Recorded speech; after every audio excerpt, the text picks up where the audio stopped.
Neves improves in round two, 63 meters 31, 207 feet 8 inches. Currently sits in third.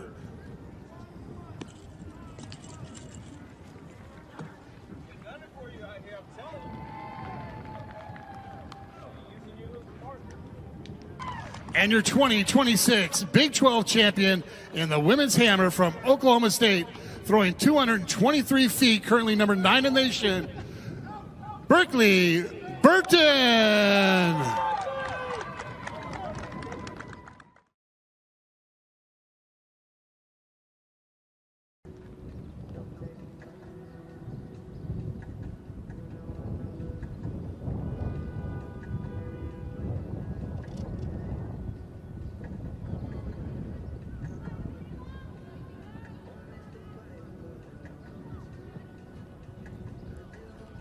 Berzani does improve to 64 meters 86, 212 feet 9 inches. That moves him up to second.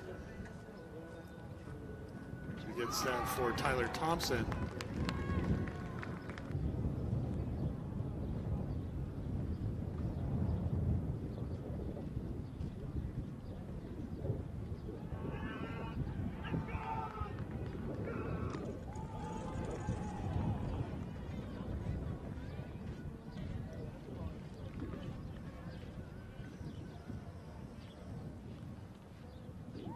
Was an improvement for Lott, 64 meters 45, 211 feet 5 inches.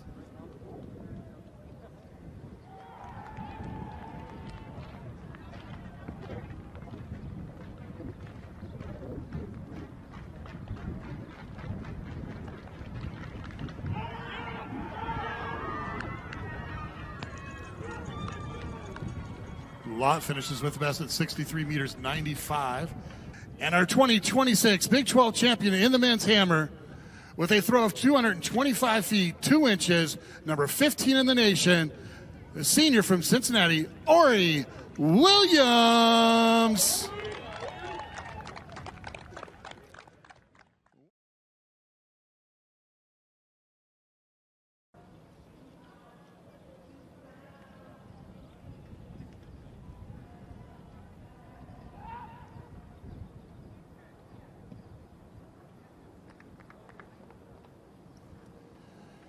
And that was the throw from Justice Miller, our current leader at 68 meters 12.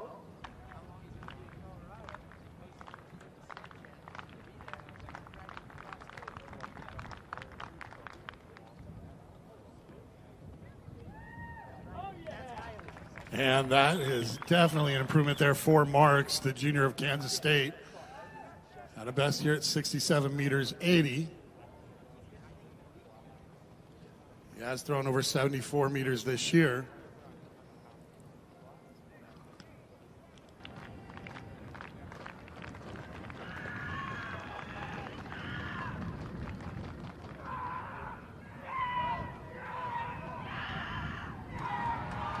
And Kinder real close to that 70-meter line.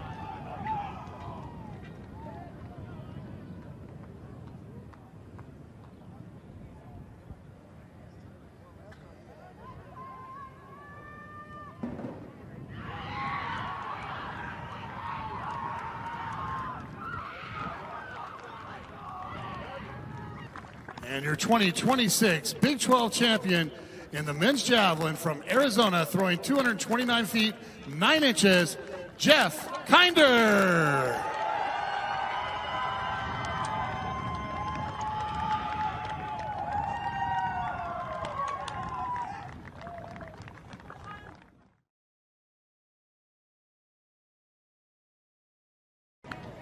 But this field is so loaded. I think there's probably 5 or 6 men that could come away with the win. It's going to come down to who can run the most tactically sound race and probably who can close hard over the final laps. I don't expect any kind of major breakaways.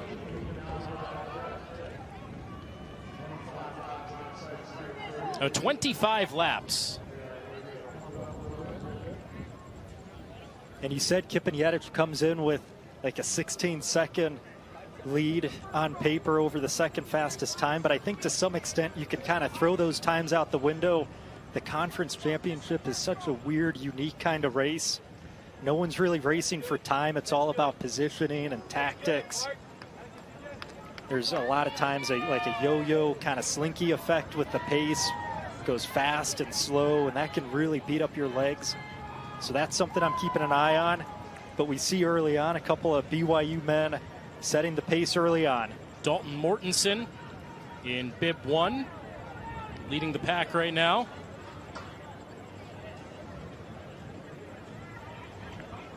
Dalton Morrison, a strong 28:45 personal best. The field's happy to let him take it out there in about 73 seconds, so pretty slow for these guys.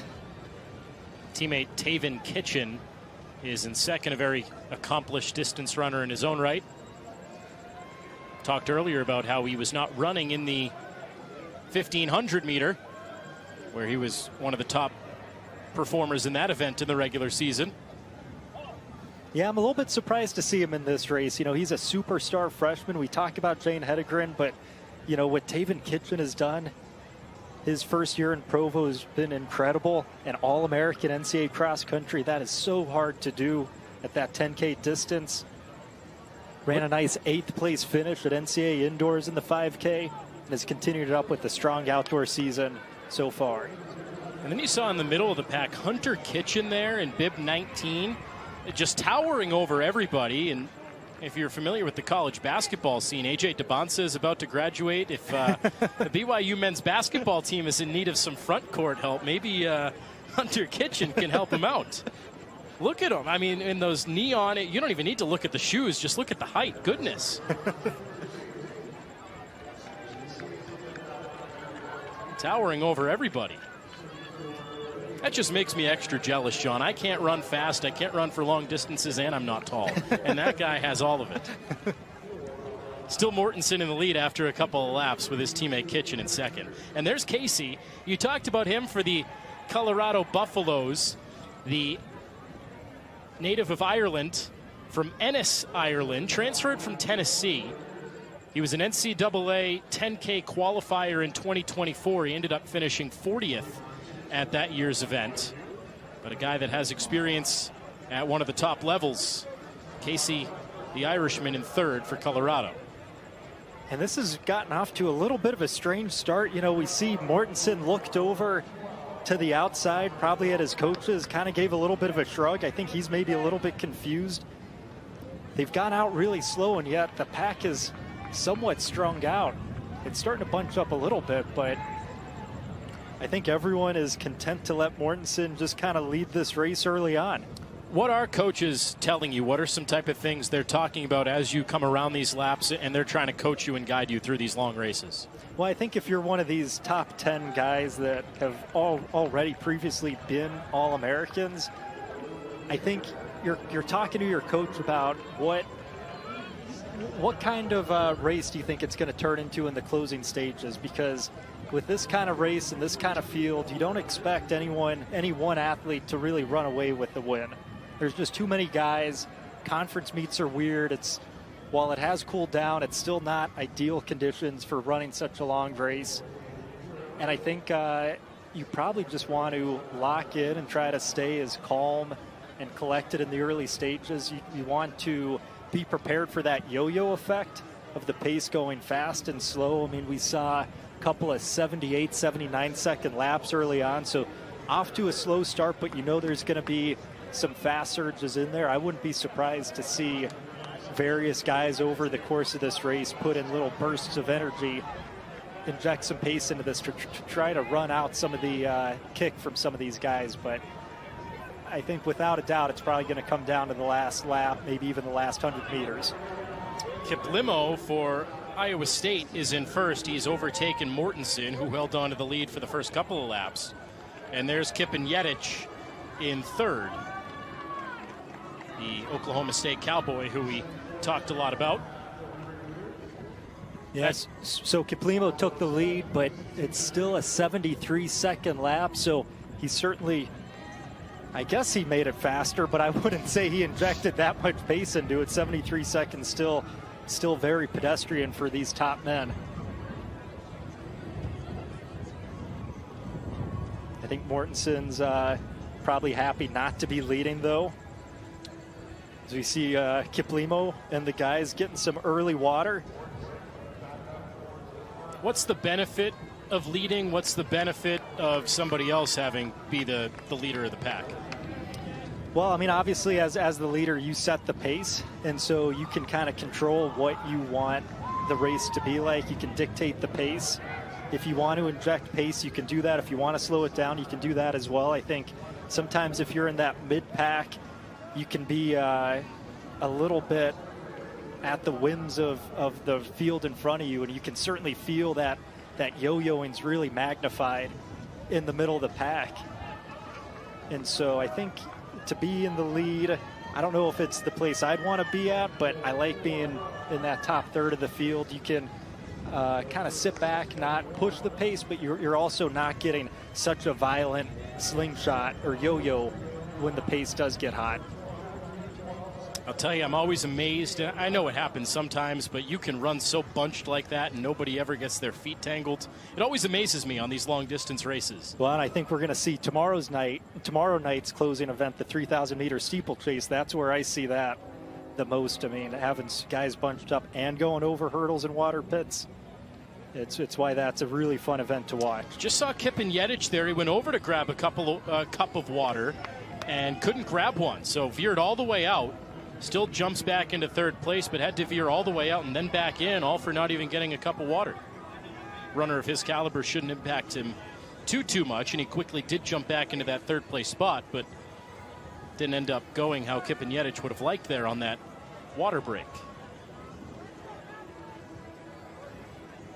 We saw they went out, the leaders, in 5:07 through that opening mile, so again, very slow pace-wise, but you never know. These conference races can be just such a unique sort of event. You're used to going out to Stanford and Brian Clay and running very fast, clean races, and then you get in the conference meet and it's complete chaos. Well, if everyone runs to their expected time, still about 20 minutes to go in this race. Temperatures have dropped. Last time we showed you weather updates, it was still reading about 90 for a feels-like temperature, so it's dropped about 6 degrees. Humidity, conversely, has gone up. Well, I'm a Midwest guy, so I didn't even know it was possible for the feels-like to be lower than the temperature. But yeah, certainly that 84 degrees, it's nicer than it was, but for this 10K, that is very, very hot for these men. That's why you see that water early on. Guys are trying to take advantage of that, try to do what's best for them because they know they're going to need all the energy they've got in about 20 minutes. I know every runner's different, John, but what is about an ideal long-distance weather condition? What would you prefer to have? I think for something like the 10K, certainly something in the 50s. Okay. I think 55 degrees is always sort of where I liked it. I think that's generally considered the best temperature for optimal performance. So 55 degrees, and we're about 85 degrees right now. I was going to say, we're a little bit off of that. It's going to be just a battle for these men. So far, they're still running pretty slow, 75 seconds. So they're strung out. No one's really wanting to waste energy running in lanes 2 and 3, but certainly all these guys still in the race. You see Brian Musau, a clean handoff of water, taking a sip. And Brian Musau is still just lurking. He's someone I'm always keeping an eye on. This guy has just been so good throughout his career, specifically at these Big 12 championships. Multi-time outdoor All-American Brian Musau, Jr. for Oklahoma State. His teammate Kiplimo has dropped back to 4th. Yeah, and there's a look at Musau. Perfect 3 for 3 at Big 12 cross-country championships. And that's always just such an impressive sign of fitness because you've got all the best distance guys in that one race. You don't have guys kind of split off like they do in track and field across the mile and the 5K and the 10K. So that cross-country title, so impressive, and he's won 3 of them. He's also won an NCAA title outdoors in the 5,000, indoors in the 5,000 as well. So a really strong 2025 for that man. But he's coming off a little bit of an up and down season so far since the calendar turned to 2026. He did not race in the 2026 indoor regular season. We saw him open up at Big 12 indoors, and he had to step off the track during the 5,000. So that was a big loss, big surprise. We're not really sure what he was dealing with, but it seems like as the calendar is turned over to this outdoor season, he's starting to get his legs back underneath him. We saw a 3:39 1500 from him and a 13:23 5K. Really impressive times, but when you've already run 13:11 in the 5K, it shows that you're still just on the road back to optimal fitness. And of course, in his place, Kipinietić, who now has the lead, has just been on an absolute tear for the Cowboys. So a couple of Cowboys, couple of Cyclones, couple of BYU athletes. You know, this is who we expect in these distance events. A couple of laps ago, you had 2 Kansas Jayhawks among the top 5, but since then, Ndiwa and Mororo have fallen back a little bit. Mororo is one to keep an eye on, another youthful runner, a freshman from the Jayhawks program. He broke the event program record in his debut with a 28:08, 7th in the Big 12. He's still in that middle of the pack, bib 4 with the pink pants. His teammate Barnabas and Ndiwa a little bit in front of him. And we'll have to see what this 400-meter split is. It looks like Kipinietić is really finally starting to inject a little bit of pace. That you see that pack's really strung out. This is what I was talking about. This yo-yoing effect can be so uncomfortable if you're not used to it. Talked about Kipinietić, talked about Musau. Haven't talked a whole lot about Sinele Masandu for Iowa State, who is currently in 6th place and now dropped a little bit back after that most recent turn. But second best in the Big 12 this year, 6th in the country. See him looming there. He has bib number 8. He's just a couple of paces behind his teammate, Robin Kemwoy-Berra. Yeah, we saw a 68-second last lap, so just as we thought, a lot of pace just got put into this race. They had been running 76s just a moment ago, and now they're down to 68 seconds. That's a big jump. And you're starting to see a little bit of a gap here that Kipinietić has opened up over the rest of the lead. You would think these guys are not wanting to let Kipinietić get away, and you see there's Kansas's athlete. That's Mororo trying to close that lead. And Musau's also moving up as well. You know, when Kipinietić has run as fast as he has, that 27:38, all these other guys know that if they want any chance, they can't let him get away early on. So is that yo-yo you're talking about, where that lead runner will stretch it out a little bit? And now, Kipinietić still has a sizable lead with Mororo right there, but now it's going to start to close back up a little bit. Yeah, we'll have to see how this develops. Certainly Kipinietić could decide to put his foot on the gas, but you're seeing these guys all catching up to him. I think if you're Kipinietić, that's probably the game plan. You wanted to put in this pace. It still looks like he hasn't really slowed down. It's more so the rest of the field have just kind of responded to that pace. Yeah, they're playing catch up to him. He's not scaling back. Yeah, and we're starting to see a little bit of a break after about the top 10 or so athletes. Yeah, about top 9, and then a little bit of a gap to 10th. That's Kipinietić, Mororo, and then Musau in position number 3 right now. Victor Kipchek for Texas Tech, their lone representative in this 10K, rounds out that top 10 that you talked about. So as we've talked a lot about with the Red Raiders, a program that prides itself on the sprint, certainly not a ton of prowess on the distance side of things, but he's doing some good work in there right now in the 10K. Yeah, and if you're Kipkoech, you really want to walk away with any kind of points you can get. An 8th place finish would be would be huge for them. You know, Texas Tech, we talk about the dominance in the field events and the sprints, but it's not uncommon for Texas Tech to have one or two really good, really strong distance runners that can mix it up with BYU's guys and Oklahoma State's guys. That's what's so impressive about Kitley's program, is that, you know, I said it before, but they're well-rounded. They can get points everywhere. I think I read correctly that they recently in Lubbock named a street after Coach Kitley.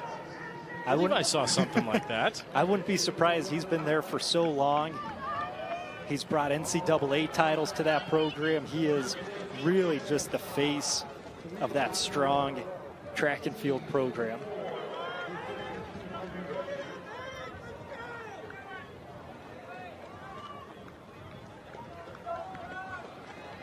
Another 67-second pace. So the last mile or so, they've been running consistent 67, 68s.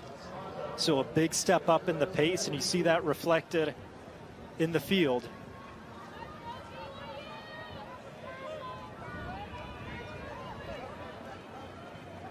Just to make sure I did get that right, I was on the right track. They renamed the Drive of Champions after Wes Kitley. He's the longest tenured Texas Tech head coach in school history. Director of Athletics Kirby Hocutt announced on Thursday that the Drive of Champions will now be renamed in Coach Kitley's honor. Good for him. I mean, he certainly has brought so much success to Lubbock, Texas. He's really turned that program into one of the premier track and field destinations in the country. Host of the 2026 Big 12 Indoors. Great facility down there in Lubbock. Still Kippen Yedich in the lead. Mororo right on his heels. Musau, multi-time outdoor All-American, in third. And there's Ndiwa, the other Jayhawk, in fourth, trying to make that push to the outside and grab a cup of water. Although he lost about 90% of it, and he realized it when he went to dump it on his head. That's a buzzkill, isn't it? You grab a cup of water, you go to dump a little on your head to cool down, and there's nothing in there? Yeah, now you got to wait one more lap to get that water. And you hope when you go around again, it doesn't happen to you again. Should point out that Davin Thompson stepped off the track about a lap or two ago. He's one of our All-Americans in this field.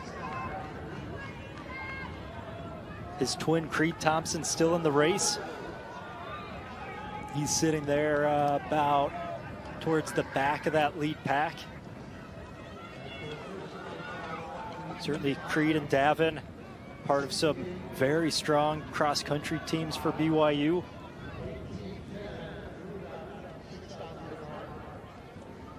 Did you sense that camaraderie when you ran at Iowa State, I beg your pardon, that even though they were competitors, you still had a mutual respect and an admiration and kind of a friendship around the conference?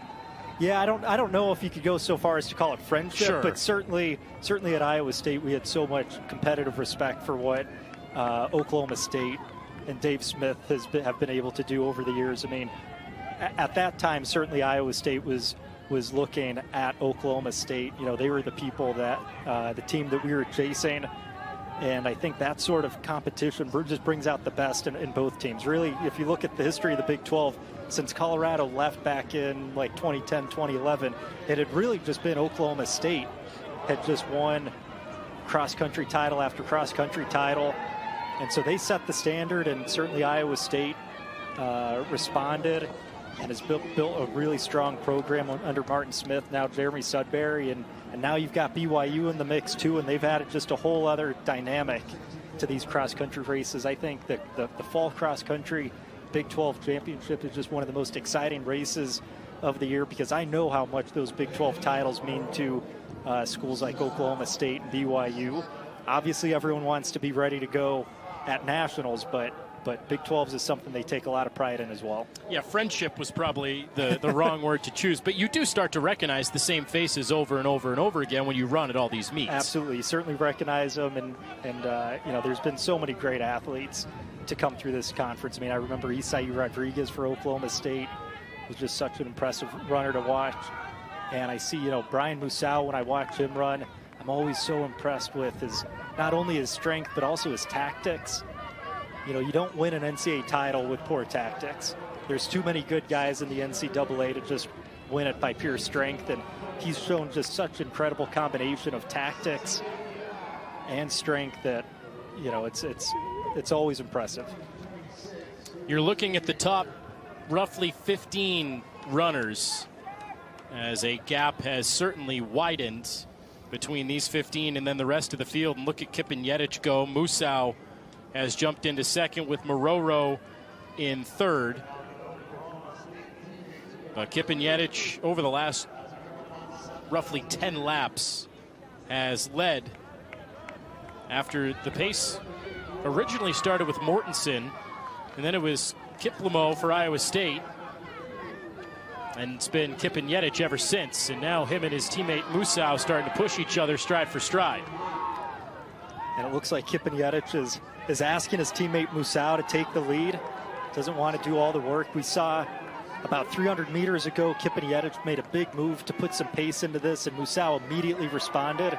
So right now, the two stars for Oklahoma State running 1-2, but Iowa State and BYU are not letting them get away. How do you handle it when it comes down the stretch and you have teammates side by side, both could win it?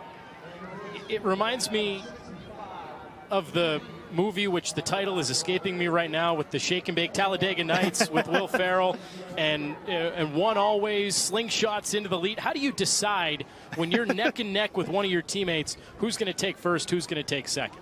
Well, I mean, obviously it's not something that you can decide ahead of time. Certainly. Like Will Ferrell and John C. Reilly did. But I think if you're Musau and Kip and Yetich, you know that each one of you guys have a good shot to win it. Certainly Musau has a plethora of Big 12 titles, and Kip and Yetich is still looking for his first one. But you just want to try to get to the bell lap in good position, feeling good. Maybe not feeling good, because it's not going to feel good, but at least with enough energy left for a strong closing lap.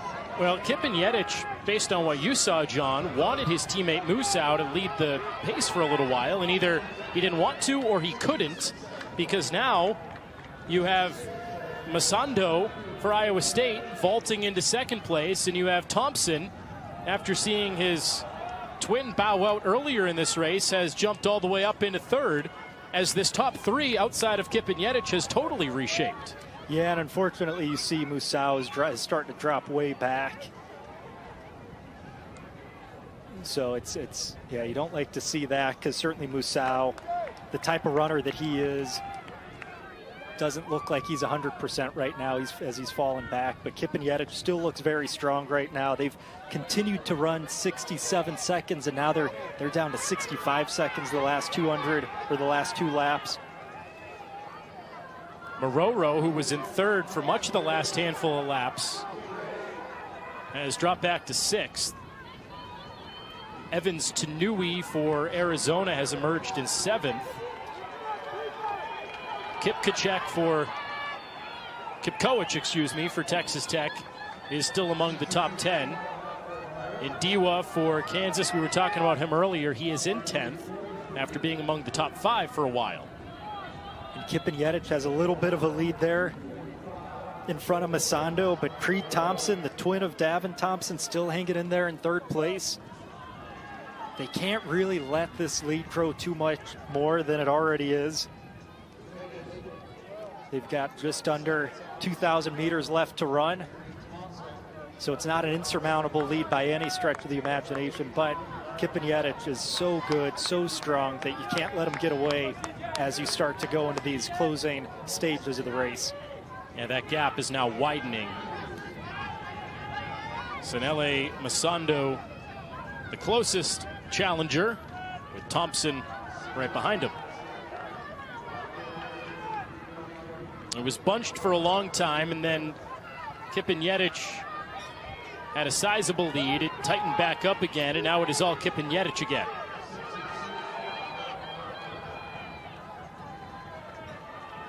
Dean Casey was factoring in early. He has fallen back to more of the middle of the pack.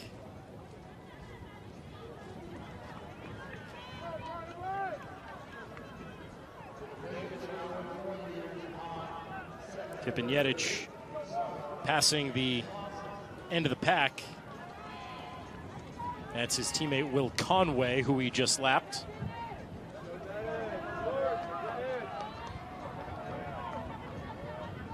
Well, right now, it is Kipinetich's race to lose, as it was coming into the event. Of course, you don't run it on paper, but he was far and away the favorite, and showing why right now. And if you're Kipinetich, you're looking for your first ever Big 12 individual title. You think back to indoors, he had a big lead in that 5,000 meters and just had a heartbreaking finish.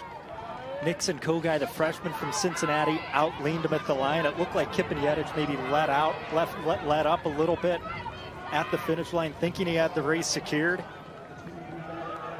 And again, that was the race where Musau dropped out, and he thought that, you know, Kipinetich's eyes probably widened, knowing that he had a good shot to win it. But it didn't happen for him indoors, but right now, he's certainly in good position right now with a big lead. He looks good. Again, he's got that strong 27:38, third fastest time in the country, and he just has to hold on over the last few laps of this race. Haven't seen him take water in a while compared to some of his other racers. That last split had a 3-second difference for the lap against the nearest competitor, Masondo.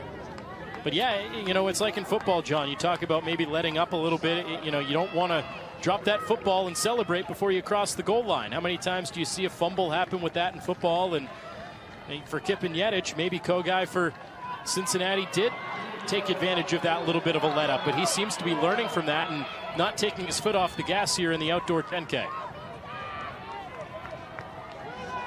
He has a sizable lead. So they've got 2 laps to go. He's got probably a 20-meter lead over Creed Thompson. Creed Thompson and Masondo still look good, so the race isn't over.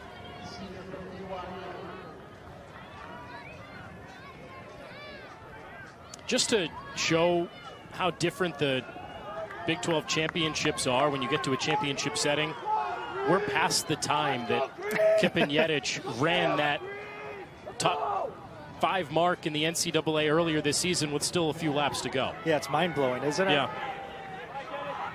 But it shows just how perfectly paced those fast races out in California are. You've got meticulous pacing. You're in a big line the entire way. You got guys all around you. Everyone's going for a fast time, a sub-28, a sub-28:30, whatever it may be. And at the bell lap, I count about a 3 or 4 second lead for Kipinetich. Thompson still looks good. 3 seconds ahead of Thompson. Yeah, Kipinetich has to lock in because Creed Thompson's gaining on him.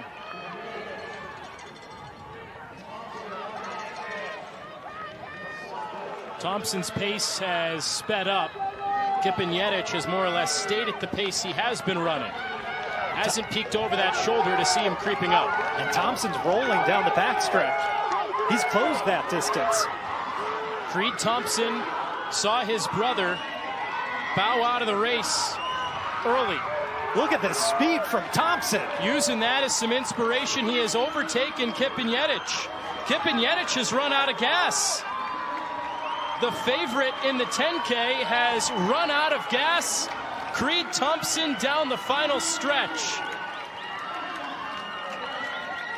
Wow. The winner of the 10K belongs to Creed Thompson for BYU as they continue to prove why they're one of the best distance teams in the Big 12. He overtakes Kipinetich over the final 400 meters to win the outdoor 10K title. And I had a 61-second last lap for Thompson. How do you have that much left in the tank after 9,600 meters? Yeah, just impressive running from those guys. Creed Thompson, outstanding. He won a Big 12 title in the indoor 3,000 meters. He's followed it up here at the 10,000 distance. And John, it's a facility record, 29:20:31 for Creed Thompson. The previous record was set in 1985. by Peter Koech of Washington State. 1985. So you're talking about a 40-plus year record at Reed Drockman Stadium being trampled today by Creed Thompson. If Kurtzinger has that kick in her later and has that push you talked about making a move, does she still have something left in the tank? Just wanted to lead the race for a while. Now we'll be happy to drop back and make that move.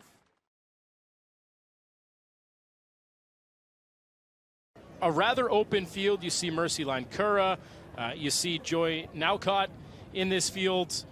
So definitely some notable competitors, but more open without Hedengren for BYU being among the field. Absolutely, and as they get started off, like you said, no Hedengren in this field. So if you're someone like Naucott or Kira from Iowa State, you have to be really well aware that these opportunities don't come very often. No Hedengren in this field, so that means a Big 12 title is wide open.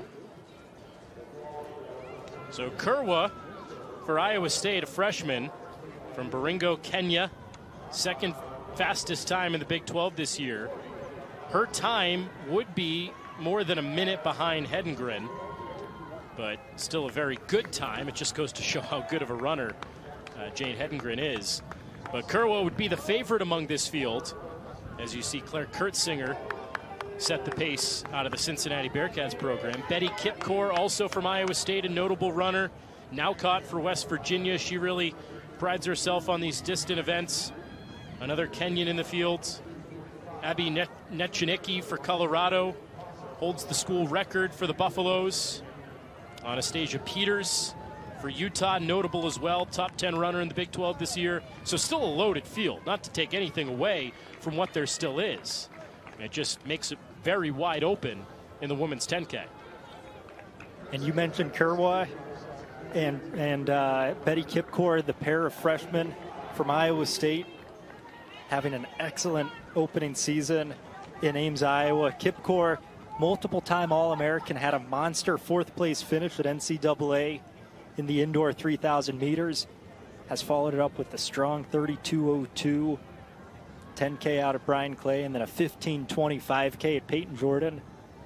Really fast times for anyone, but especially a freshman. There's Kurtzinger leading the way, senior for Cincinnati. She also has the program record. Broke her own program mark, 33:45.11. The top time in the Bearcats program history for Kurtzinger, who has a smile over there, perhaps getting some inspiration or a cheer on from a friend or coach. She seems certainly content to lead the pack, and different from compared to what we just saw in the men's, John, of rather bunched and then it spread out. Kurtzinger has jumped out to a very wide margin. Yeah, this is interesting. You can tell that the Chase pack, they're content to let Kurtzinger get off to a big lead. If you're Kurtzinger, certainly you hope to make that Chase pack pay for that decision, but it's so difficult running way out in front, knowing that you're being chased. And the pedigree of the runners behind her are so impressive. It's going to be tough for her to hold on to this lead, but it's always exciting to see how it plays out. Joy Naucott is in second.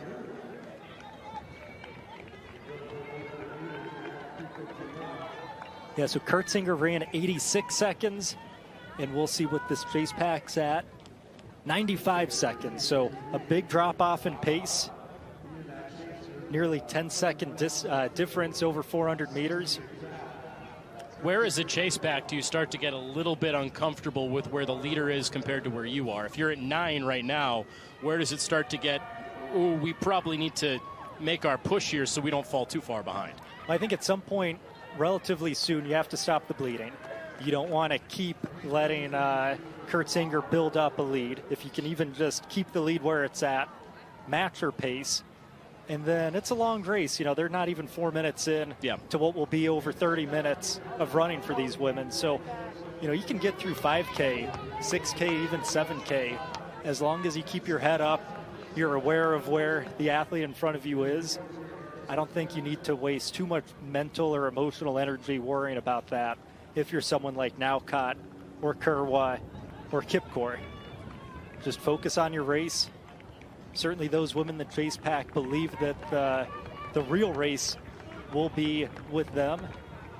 But at a certain point, you have to pay attention to what Kurtzinger's doing up front. Well, she just crossed at 4:16.37. We'll check that split again. Now caught the second place runner crossing at 4:25.47, so still about 9 seconds between first and that chase pack. Yeah, but take a look at those 400-meter splits. Now caught in that chase pack actually 2 seconds faster than Kurtzinger. So what I was just saying, they've stopped the bleeding, and they're already starting to close that gap just a little bit. Kurtzinger denying the water, at least for now.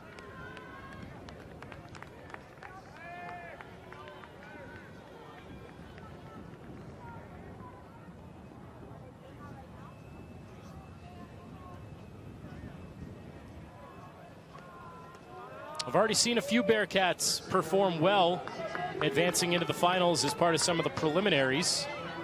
400-meter hurdles and the 200-meter dash. No preliminaries, as we were telling you earlier in this 10K, also in the 5K when that rolls around on Saturday. Only a final. So there we have a look at the weather again, still 88 degrees, feels like 84 degrees. So very warm, but you know, I will say that this dry heat, it certainly is not the humid heat that some of these athletes in the Midwest are used to. Would that be a relief?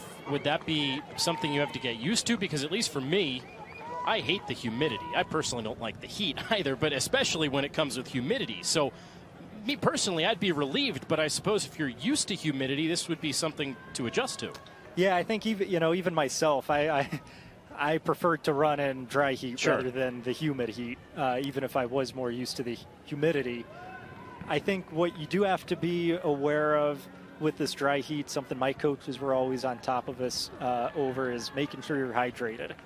Because when you're used to the humidity, it's very easy to tell when you're losing water because you're sweaty.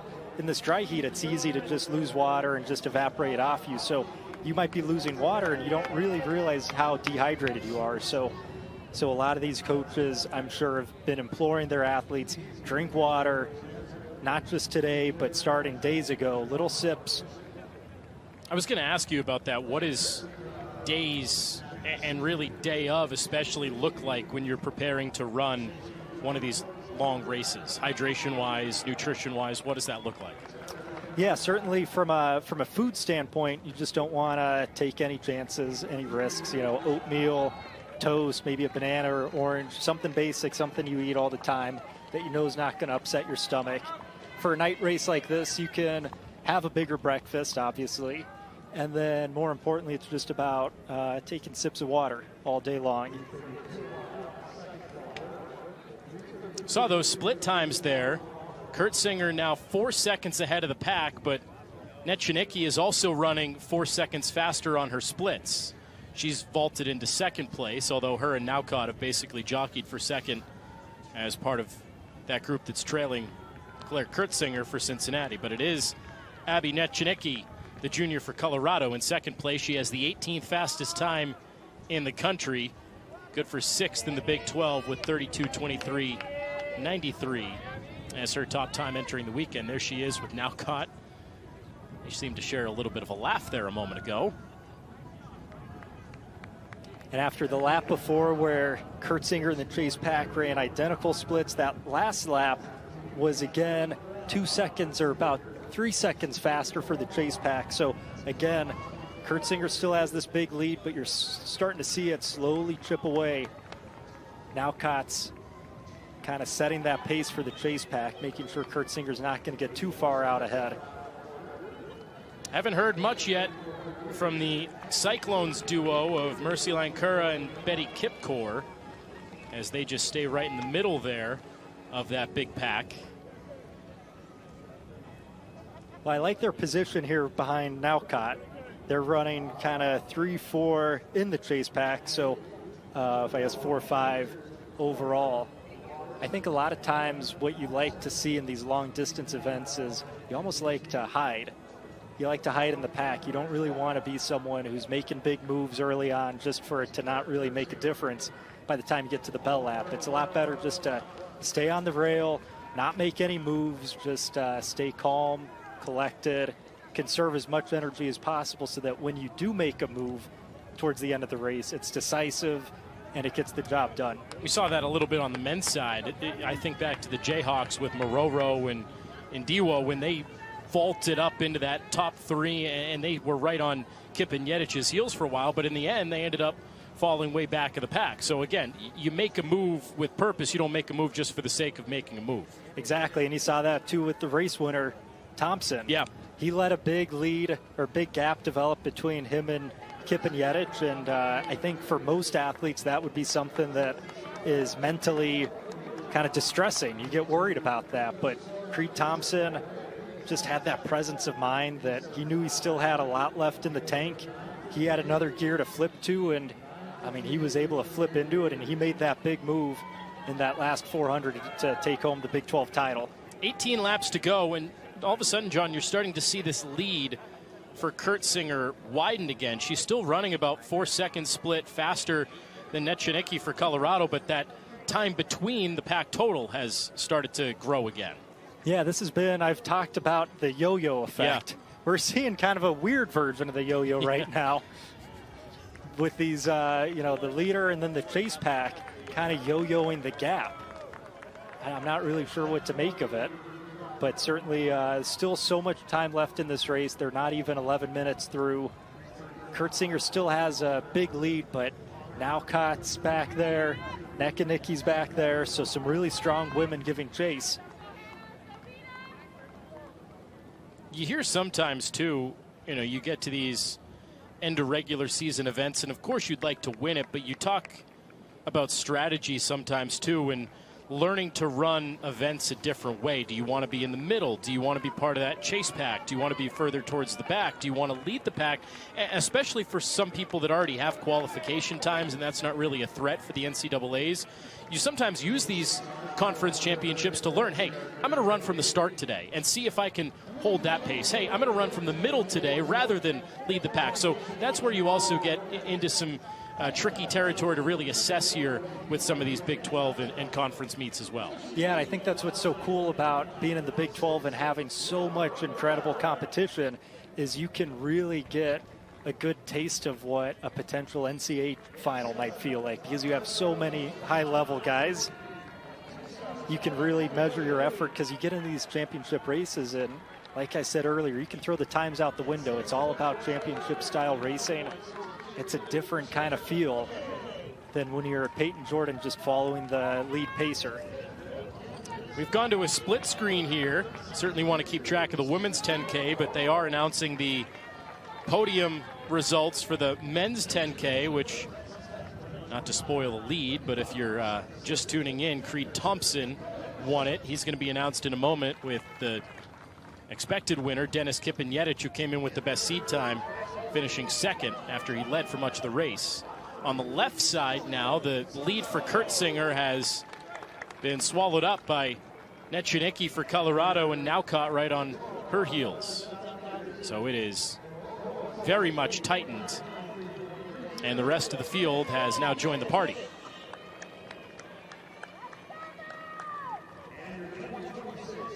Be curious to see if Kurtzinger has that kick in her later and has that push you talked about making a move.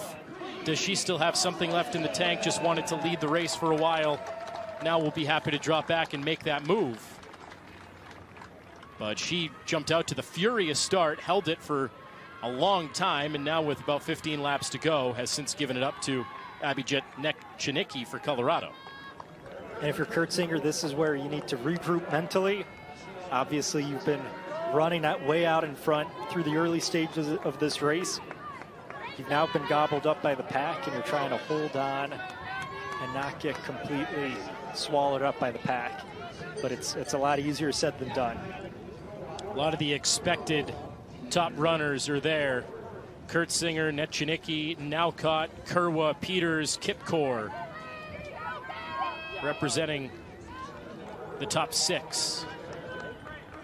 Could you see a similar situation here, John, as we saw with Oklahoma State with Musau and Kipin-Yedich, where they kind of coach each other over the course of the race? Could you see something similar with Kerwa and Kipkor? Absolutely. These two women, I'm sure, train together day in and day out. So they know each other really well. They know their tendencies. They probably know their cues, too. They can tell when one's feeling good or one's feeling bad. They're separated there by two athletes right now, but, it's always good to have a teammate running with you, kind of give you strength. Having a familiar face can really help out as you come through the final stages of the race. Well, while the women's 10K continues, a new leader with Abby Netchinicki for Colorado, surpassing Claire Kurtzinger. Let's go down to Alex Glover, who's with the men's 10K champion, Creed Thompson. Creed, you didn't take over until the last 400 meters. What was your strategy going into this race? I thought it was going to be like last year, which was really slow. So I was in the back just trying to be patient. And then Dennis Kipin-Yedich made a really hard move pretty early. I was like, oh boy, this is going to hurt. So I just tried to weather the storm. I think one of the Iowa State coaches kept saying that. I was like, weather the storm, weather the storm. And then I could tell Dennis was hurting, and I was like, all right, I think I can get this. And then just closed as hard as I could and got the dub. Speaking of last year, you got second at this championship. Now, as a grad senior, how important and how special is it for you to get that gold? Yeah, it feels really good to go out with a bang. Last year, I was really happy with my race. But yeah, it feels so good to get my second Big 12 title. Congratulations. Thank you, I appreciate it. Back to you. Congratulations, Creed. Thank you, Alex. Took over in that final 400 with a great push. So he is the men's 10K champion. Abby Netchinicki in front for Colorado on the women's side. And there's Naucott looming behind her. Now you're starting to see the women that we expected before this race taking over. Colorado's Netchinicki, Naucott. Then you got Kipkor and Kerwa from Iowa State in the top four as well. Anastasia Peters, the sophomore from Utah, among that group as well. Kurtzinger has dropped back. You see her there. Still among the leaders, but now last among that group.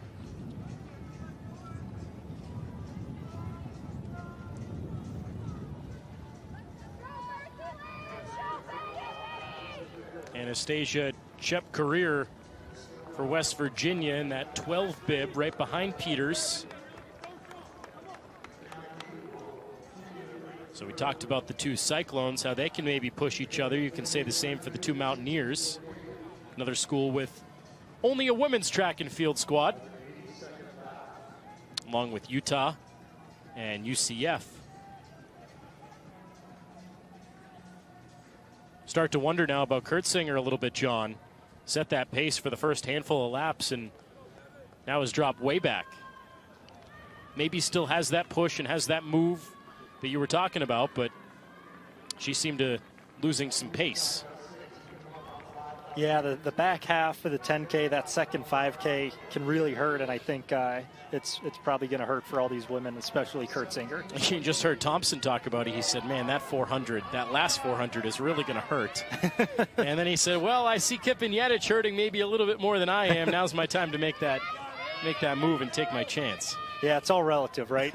Like, I'm hurting, but he's hurting more.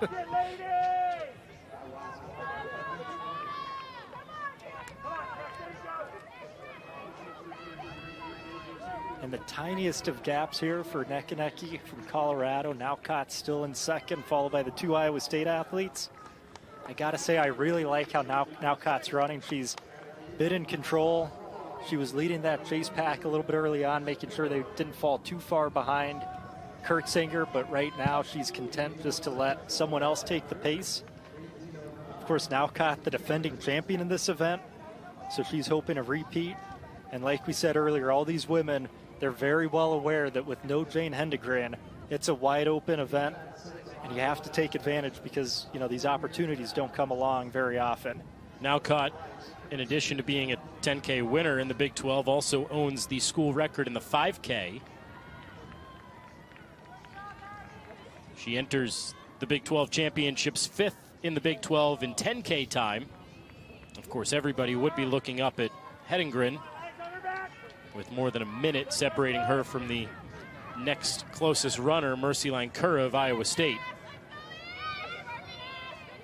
Not running in this 10K, instead going in the 1500 and the 5K this weekend.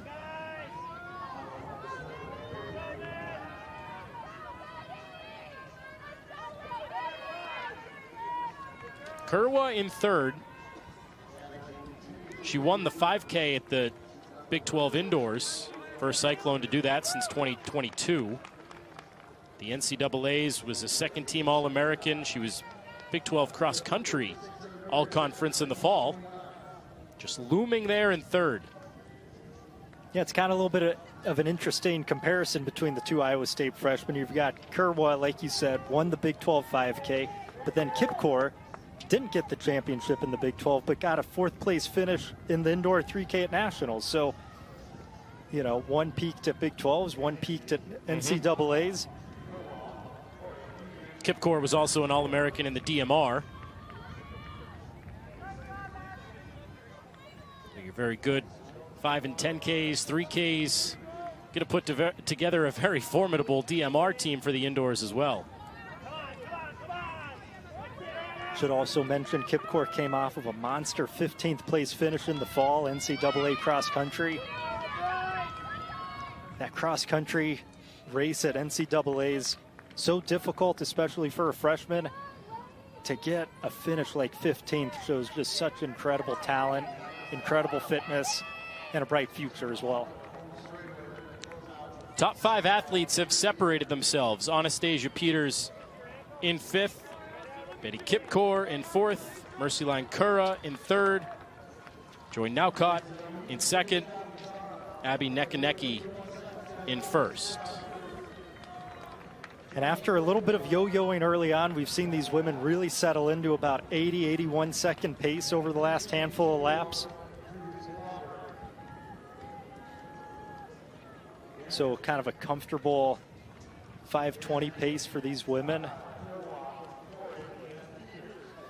5:20, of course, not comfortable for 99% of people out there, but these women all know that they're saving up for what will be a very fast and a very difficult final couple thousand meters. I just saw a runner drop out. That is Alexis Lamb for West Virginia right as she crossed the line.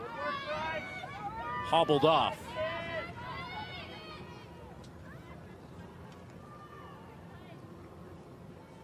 So one fewer runner among this, what was 19-person fields. Lamb is done, and West Virginia training staff and coaching staff now will go check on Lamb. Something didn't feel right as she crossed that line.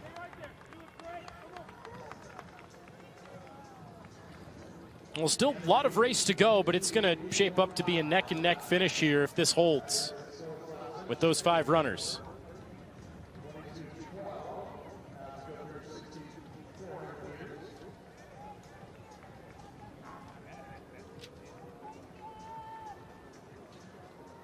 You'll see many of these runners compete again in the 5K.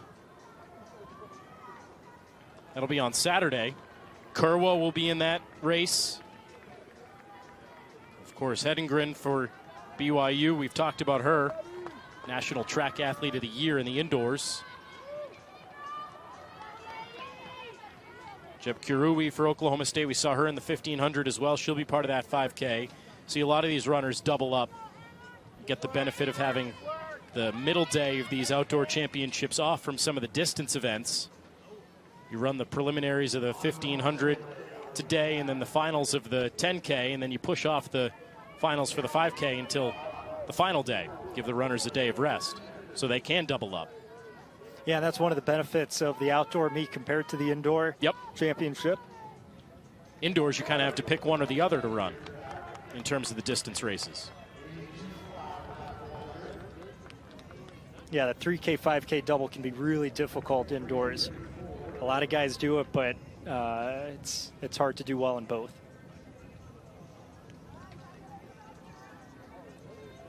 It's been neck and necky for a while for Colorado. After Kurt Singer led early for numerous laps, it's been neck and necky since. And they've slowed down the pace just a little bit to about 82 seconds the last couple laps. Saw a quick step inside by Naucott.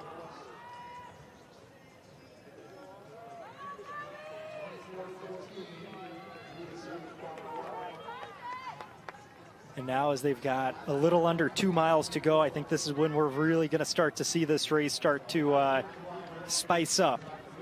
Because between Naucott, the two Iowa State freshmen, and Nekaneki, these women all look like they're in control, running within themselves. I certainly like the positioning of Naucott and the Iowa State freshmen just because they don't have to set the pace and break the wind like Nekaneki is, but Nekaneki still looks strong. Another 82-second last lap. What are you going to be looking for here? What do you expect to see in terms of body language, in terms of when that push might be coming? Well, I think because this pace has slowed down just a little bit back to 82 seconds, I'm not sure if we're going to see people's form start to break down like we would if the pace was a few seconds faster per 400. All these women, to my eyes, still look like they're running comfortable. But you can start to see it maybe a little bit in the faces as these athletes, you know, get to the last 20% of the race. Unlike the men, we have not seen these leaders take many water breaks. I think we saw, I can't remember if it was Kipko or Kerwa earlier. One of the Iowa State runners veered off and took some, but we've not seen many step off and take the water breaks as they've been offered. The men, we saw it very early and very often. Yeah, it seemed like there was a lot of jostling and jockeying around on the men's side, you know, guys going off to get that water. Right now with these 5 women, you know, you wonder if, you know, they're really just locked in to a zone, locked into a rhythm right now. You know, they might not want to break that to grab some water. This was that chase pack where they just paced each other and stayed firm, waited for Kurt Singer to fall back and eventually overtook her. So they've been pretty steady from the start of the race.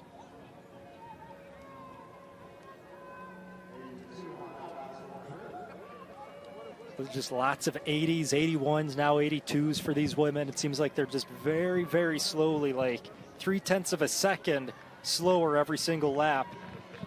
Overall, the pace has been pretty consistent, but we've yet to see a big move get made,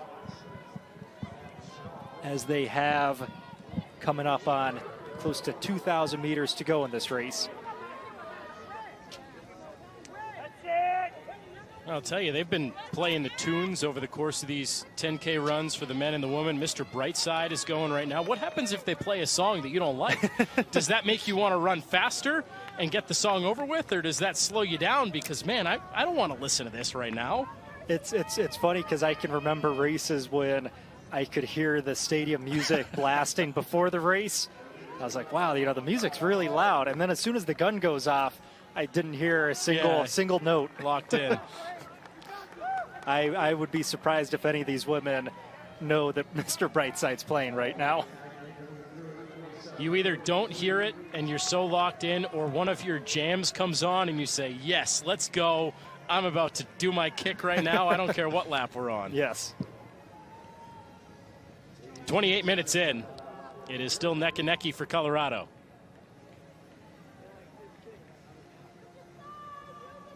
She's hoping to be on the bright side when all is said and done. Nice. It was there on a silver platter. Had to take it.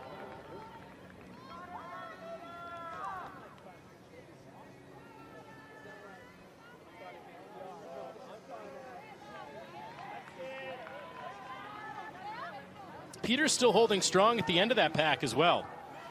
Yeah, it's really hard for me to tell any difference between any of these women.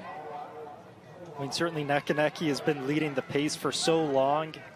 You would think that might give an advantage to the women behind her, but she still looks comfortable. You look at someone like Naucott, she's run that 436 miles, so she's got wheels. Mercyline Kirwa, 437 in the mile.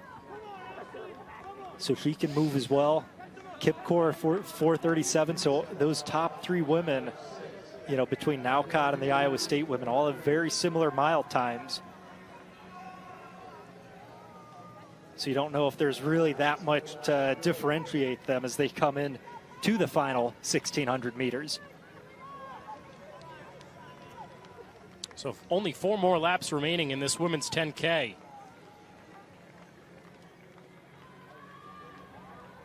Equates to about a mile.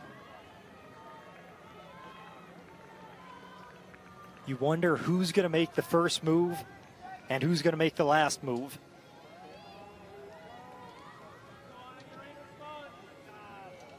I would expect sometime, at least with 800 meters to go, this race is going to start to get broken open. As you see, Iowa State starting to move up. There's Nowcott finally passing Colorado for the first move in what feels like forever. Yeah, you don't want to say it's been a boring race, John, but I mean, these 5 have just been so steady the whole way. And they haven't needed any sort of a push until these final couple of laps. It looks like they've been out on a tempo run. Just a workout. Yep. Tuesday afternoon. Get your miles in. And certainly if you're Iowa State, you're hoping that's what it feels like to them. Like they're just at training. It's another day. And as we were alluding to earlier, the benefit here is that Kipkor and Kerwa are running with the teammate, whereas we've seen the Mountaineers start to stumble down a little bit outside of Nowcott. Peters has kind of been on an island for the Utes for the majority of this race, and obviously for Nekaneki, a similar situation, running by herself without any sort of teammate. As we were talking earlier with the the Oklahoma State men, you're now kind of seeing that dynamic on the Iowa State women's side. Yeah, I'll be really interested to see how these team dynamics play out over the next 2 laps or so. It's Kerwa in front, Kipkor in 4th, Nowcott in 2nd, and right as I said that, with Kipkor in 4th, she now is pushed up into 2nd to join her teammate Kerwa. Nekaneki in 4th, Anastasia Peters in 5th, and now that gap between her and the top 4 is widening. And I'm starting to get a little bit of shades of 2024 men's 10K. Iowa State went 1-2 with Sanelli Masando and Saeed McCall. Iowa State certainly hoping for a similar performance here tonight with the 2 freshmen trying to use some team tactics over the final 800 meters. 2 laps to go, 800 meters left. And they're finally back down under 80 seconds. So the pace is picking up. It is Kerwa, it is Nowcott, it is Kipkor, your top 3. Nekaneki has dropped into 4th. Peters starting to lose that ground in 5th. She would still be a podium performer, but she needs a bit of a push here to climb back to really threaten, as will Nekaneki all of a sudden. That top 3 has really started to push. And I still like where Nowcott's been. She's been sitting in 2nd place this entire race practically. Hasn't wasted any energy. The leaders have now lapped Claire Kurtzinger, who started this race leading for the first 10 or so laps. And look at Joy Nowcott as they come into the bell lap. 400 left. They're in as much of a sprint as you can be after running 9,600 meters previously. And Kipkor with a big response early on in this final lap. Kipkor and Nowcott are stride for stride. Nowcott with now maybe a 2-leg advantage. But from the outside, here comes Kerwa. She's into 2nd. Still Nowcott, then Kerwa, then Kipkor. Well, look at this move. Around the right shoulder. There goes Kerwa. Oh my goodness. Big push for Kerwa. Kerwa with a huge last 200 meters to break Nowcott. Mercy line Kerwa, the freshman for Iowa State. A huge move around the final bend to win the women's 10K. Are you kidding me? 60 seconds for that last lap. 60 seconds, that's like less than a second slower than Crete Thompson ran to chase down the Oklahoma State athlete Kippen Yedich. What a close. From Iowa State, running 34:02.42, Mercyline Kerwa.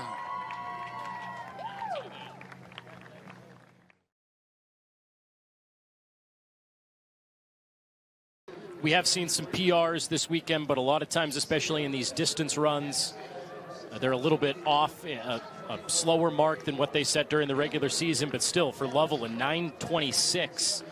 That would be far and away a Big 12 meet record for the outdoor championships and far and away a facility record if she runs anything close to that. She's had an outstanding outdoor season. Got started with a lightning 15:15 at Stanford Invitational, fourth fastest in the NCAA. Then that 9:26 you were talking about in this event out at Brian Clay. And then just a couple weeks ago at the BYU Invitational, ran a blistering 4:31 mile at altitude. They're off. For Lovell, again, that seed time doesn't always live up to what it is when you get to championship time. But she's 30 seconds ahead of the next closest competitor in the Big 12. That's her teammate, Reagan Diamond, who's 9th in the NCAA behind Lovell's second place showing in the country. Well, the two BYU athletes are the two to beat. Should also point out that Lovell has been runner-up in this event the last 2 seasons. It's been a complete breakout season for her, so she's looking for that first individual Big 12 title. Of course, she's been a part of Big 12 team winning championships before. She's part of that strong BYU team. So she has her eyes set on a Big 12 individual title in the steeplechase. And also could be in position, as we just told you, could be in position for a Big 12 outdoor championship record and a facility record, which we just saw fall on the men's side. This is also a really important race for the team title as well. BYU's hoping to score a lot of points. Again, unofficially, I am showing BYU probably ahead by about 10 points over Texas Tech on the women's side, but that's all dependent on BYU scoring a lot of points in events like this.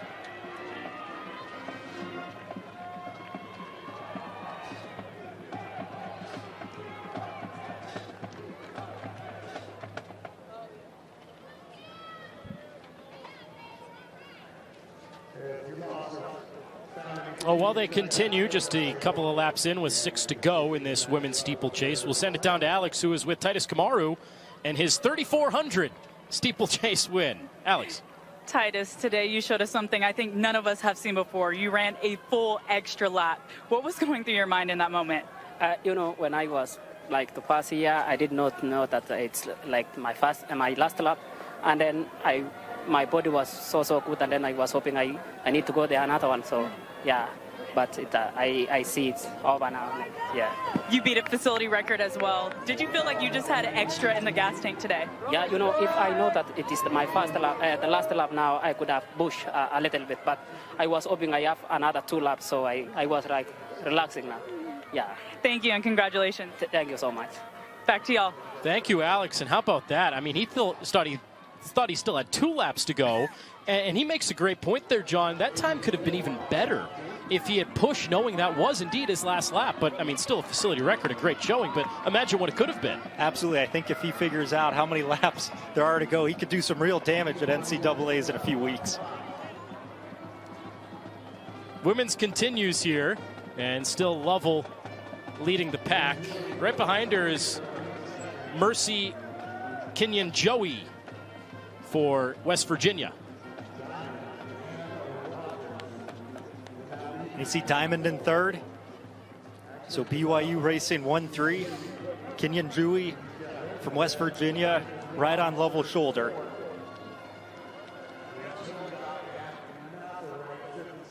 Mercy does have the 3rd fastest 3,000 meter steeplechase in this field behind the 2 BYU women. ran 10:02 at the Raleigh Relays earlier this season. Also a sub 15:35K time. Only a sophomore for West Virginia. You see in fourth place there, Mackenzie Rogers, representing the women of Utah. She has the fourth best time in the Big 12 this year. It is second best in program history for the Utes. 10:06.95 is that second place time in Utah history. But a distant fourth right now with Lovell and Kenyon Dewey leading the way.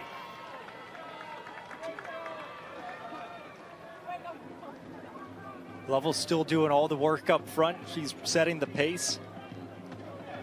Kenyon Dewey looks good right behind her. And Diamond's trying to close that gap.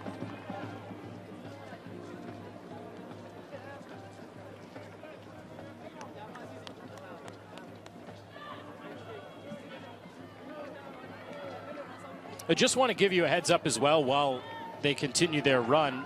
Alluded to the fact that this would be our final event tonight, and there will actually be one more. We'll add a little bit of intrigue there to keep you on the edge of your seat, but don't go away just yet once this race concludes.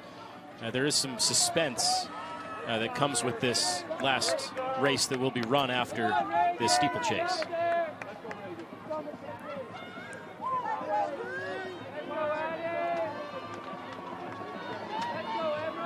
Kenyon Dewey and Lovell ahead of everyone else. Lovell in particular looked really clean off of that water pit. It looked like Kenyon Dewey a little bit deeper into the water, but still both women looking strong as they get to the final laps of this race. There are some meets over the course of the year, John, when you probably hate to go into that water pit depending on what the temperature is. This is probably not one of them. You're probably kind of happy when you get some of that water splashed on you on a warm Arizona night. Temperature certainly cools down once the sun goes away, but still warm, as you would expect in southern Arizona. Just about an hour away from the Mexican border here in Tucson. And you're seeing Lovell over the last two laps slowly increasing the pace from 84 seconds to 82 seconds to 79 seconds for that last lap. Kenyon Dewey staying right with her and realizing that nobody else is with her. It is her and Lovell. Yeah, and you saw her take a peek behind her to try to gauge that gap. She did stumble a little bit in that water pit off that most recent barrier. Yeah, you would think with those glances behind her, it's a sign that she might be feeling fatigued as she starts to let Lovell get away from her. And that pace, you talked about it a moment ago, it seemed like it was gradually picking up. Off that last water pit, it seemed like it substantially picked up there for Lovell.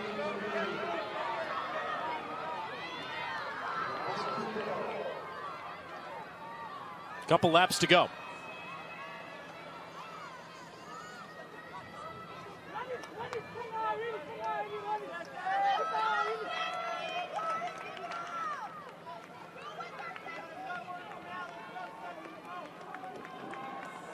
Lovell still looks clean over the barriers.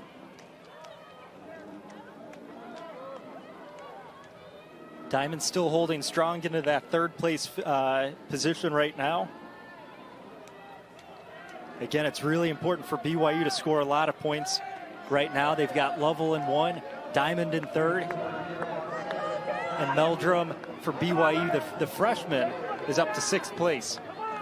Yeah, as they compete with Texas Tech for that team title, as you expect at the end of things tomorrow. Lily Mather for the Red Raiders is currently in fifth place. She is the lone Lady Raider in this 3,000-meter steeplechase. So a great opportunity for BYU to add substantial points. Lovell is done with 2,600 meters, one lap remaining. She crosses the line there at 8:25.50. Mentioned to you earlier, the Big 12 record is now 9:44. So she needs about a minute and 18 seconds to challenge that here on this final lap. Facility record, she seems well within her reach. That's 10:01. And we saw and heard the bell from the official right when the athletes crossed the finish line, so hopefully they know that this is the final lap.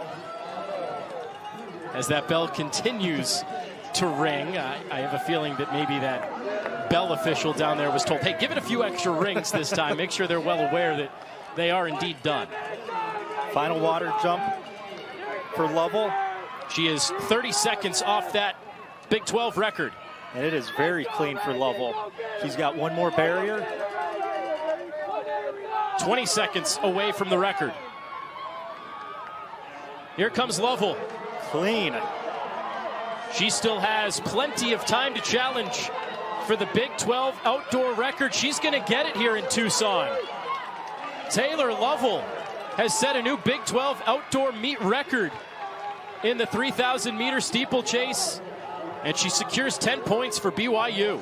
Wow. The individual title in the 3,000 steeplechase facility and Big 12 outdoor championship record-setting mark for the BYU Cougar. In 7th from Texas Tech, running 10:19.96, Lily Mather. In 6th from Oklahoma State, running 10:18.71, Maddie Serber. In 5th from BYU, running 10:12.11, Addie Meldrum. In 4th from Utah, running 10:08.90, Mackenzie Rogers. In 3rd from BYU, running 9:59.02, Reagan Diamond. Your Big 12 runner-up in the steeple from West Virginia, running 9:54.27, Mercy Kinwinjui. And your 2026 Big 12 champion in the women's steeplechase from BYU, setting a new conference and facility record, running 9:40.98, Taylor Lavelle.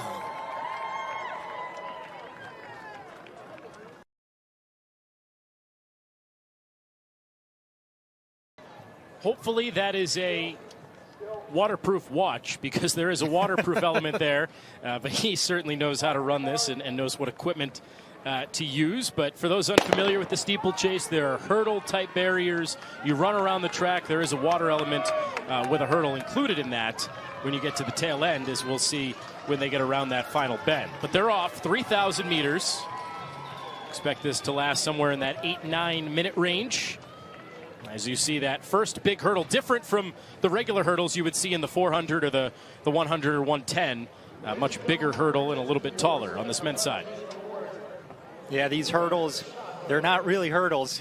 They're barriers. They're unforgiving. If you clip one of these barriers, the barrier is not going down, you are. A couple other notable entries in this field. Laban Kipkemboy, we already saw him in the 1500 earlier this meet yesterday. He's a very strong runner. He comes in with an 8:39. We see him out in lane 2, bib number 4. Also notable, bib 16 for Iowa State. And before I continue with that, there's that element of the water you see there. So a different strategy on the water pit one, John. You see some athletes hurdle over the other pits. That one is more of a step on top and try to avoid the water as much as possible. Yeah, exactly. You see a lot of, basically everyone is going to be stepping on that barrier for the water pit. Occasionally you will see some world-class steeplers hurdle that water pit barrier, but that just takes such incredible athleticism. Now as the run goes along, that distance you get off that hurdle might decrease and you end up in more of the water with fatigue setting in, but that is more of the strategy on that water pit hurdle. But I did want to mention Joash Ruto, for Iowa State as well. He has the 10th best steeplechase time in the country this year. He's more towards the back of the pack right now. But Ruto has an 8:30.14 time, second best in the Big 12, only behind Kamaru, who is currently in second. Yeah, you see Ruto there probably racing about 6th or so next to his teammate Orr from Iowa State. A couple of Cyclones there sitting in scoring position. Cole Matheson right now, the junior from Colorado, is in first. He was an NCAA qualifier in the steeplechase last year. And even on that second one, John, you're seeing more athletes end up further back in that water than you saw in the first, just as a matter of part of that fatigue. It's kind of a, you know, obviously the pentathlon, heptathlon are in a category all of their own, but it is kind of a combination of all of those events in one. You factor in distance running, when the kick is going to be, the hurdles, the water element. It's kind of a multi-event all in one. Nothing really compares to a decathlon or heptathlon, but this is probably the closest you would get. No, it's certainly the most dynamic of the distance events. As we see the band start playing. First time we've heard them. They've probably, I'm assuming that's the Arizona band. They've had a very busy weekend with commencement here at U of A this weekend. A big weekend here in Tucson with commencement. Congrats to the new graduates and also hosting the 2026 Outdoor Track and Field Championships. So you see now Kamaru, bib number 1 for Texas Tech. He's moved up to the first, and just as you would expect, Ruto from Iowa State giving chase. He knows he can't let a guy like Kamaru get too far ahead. You've got to respect that incredible 8:18 that Kamaru enters the meet with. He's got a little bit of a gap opening up, though, as Ruto gives chase. Matheson has dropped back to third. Kip Kemboy's there in fourth, moving up into third place, and Corrigan sits back in fifth.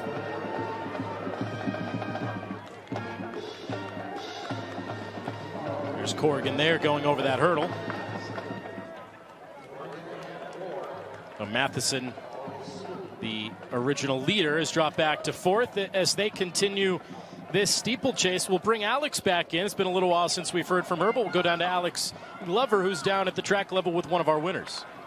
Big 12 title for the indoor and shot put. Now Big 12 title for the outdoor and shot put. How does it feel to get a clean sweep in your senior season? It's actually insane. I don't know how to describe the feeling. I feel like this one means a lot to me since, I mean, I was able to take out the one home.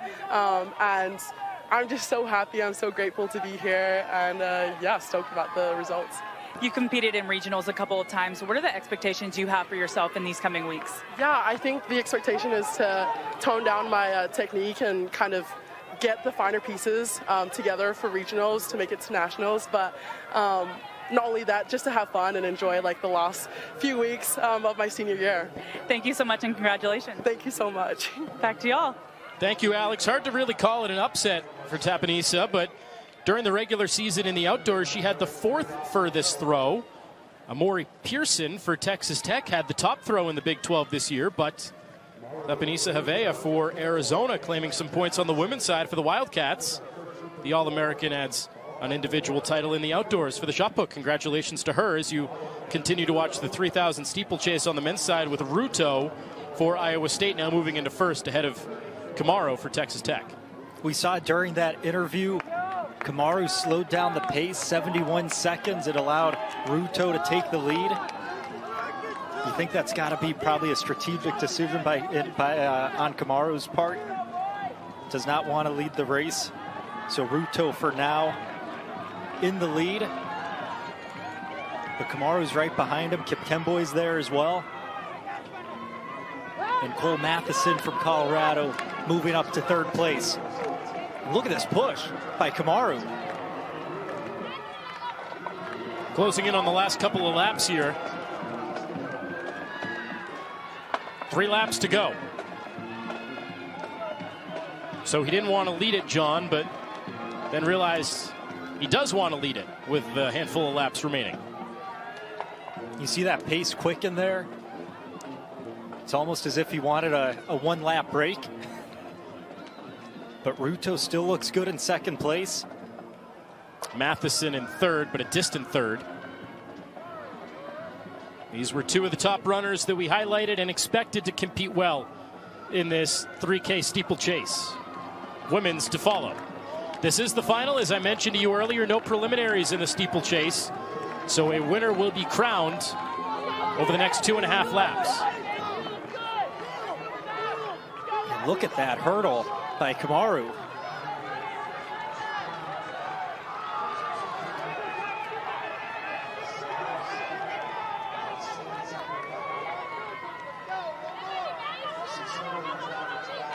Ruto's trying to hang on. There's a little bit of a gap that Kamaru's opening up. 2 laps to go. This is the final lap. And Kamaru has opened up a sizable margin ahead of Joash Ruto.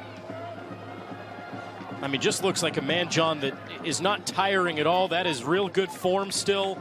And he just seems in firm control of his body, mind, and certainly of the race. It's funny how the best ones make it look the easiest, you know? Well, his time coming in, 8:18.26. As he gets close to that water barrier. Yeah, this final water pit, so critical. And another clean hurdle over it. Ruto is going to be a distant second if all goes well. Does he have one more push? Doesn't look like it. Kamaru is just dominating. Yeah, you saw that last barrier. Ruto extended his stride, but he got over it cleanly, and he will be the Big 12 champion.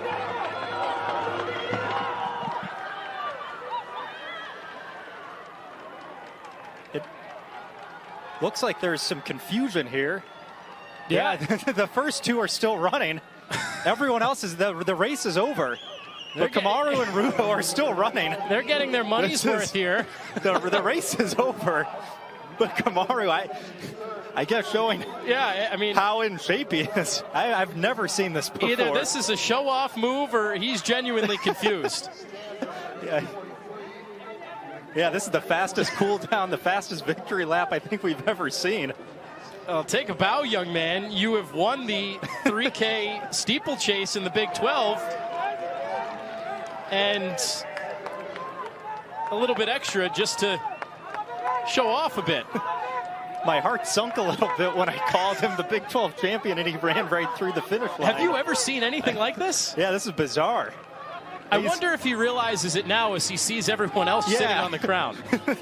he finds himself the last guy to cross the finish line. I wonder if he's... Is he going to keep going? He's still going. What is he doing? By you, Garrett Stanford running 8:43.83. In fourth from Iowa State, Quentin Orr running 8:43.49. In third from Colorado, Cole Matheson running 8:38.79. Your 2026 Big 12 runner-up in the steeple from Iowa State running 8:35.51. Ruto. And your 2026 men's steeplechase conference champion for the Big 12 from Texas Tech running 8:32.85, a new facility record, Titus Kamaru.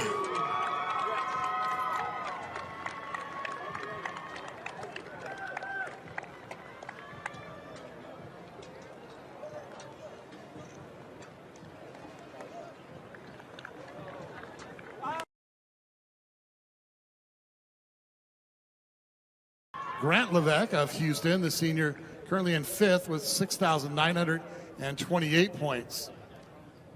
61 points ahead of him is Cooper Moore of Oklahoma State, currently fourth with that score. And things lighting up as we get started with the shot put. Swabek of Kansas, currently third with 7,105 points.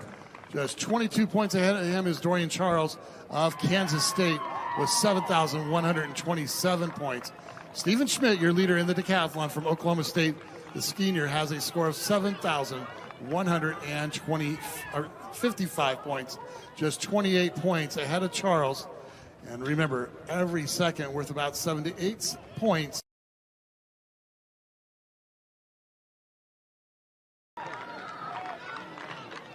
Looking for your help over there at the shot put. Let's help her out.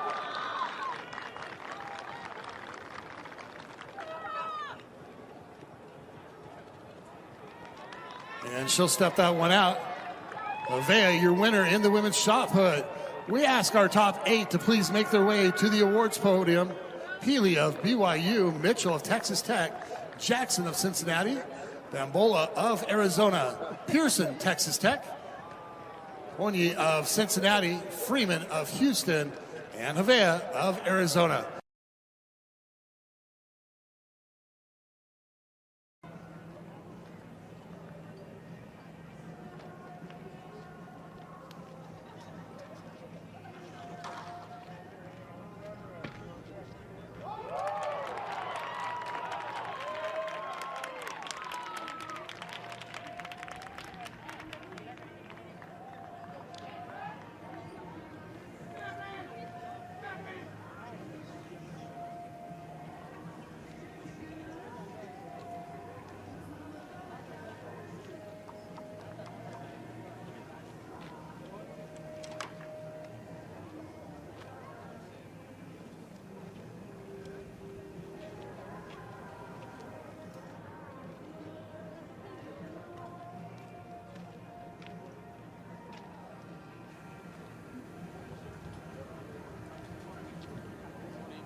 Six meters, 50, 21 feet, 4 inches, moving into the lead, Sydney Vanek of Arizona.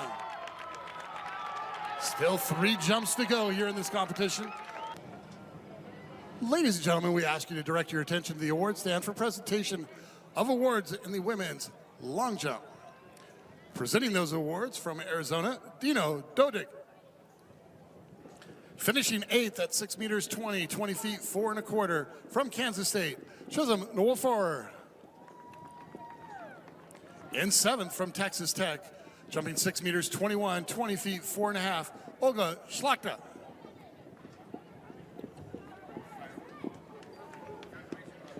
In 6th from Arizona State, jumping 6 meters 22, 20 feet 5, Alexandria Johnson. In 5th from Texas Tech, jumping 6 meters 25, 20 feet 6 1/4, Tamia Washington. In 4th from Iowa State, jumping 6 meters 26, 20 feet 6 1/2, Sydney Willits. In 3rd from Baylor, jumping 6 meters 33, 20 feet 9 1/4, Janae DeGaines.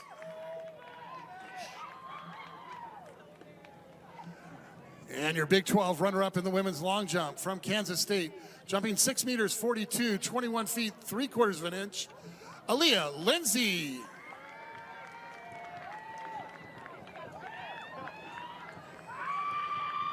And your Big 12 conference champion in the women's long jump from Arizona, jumping 6 meters 50, 21-4, Sydney Vanek.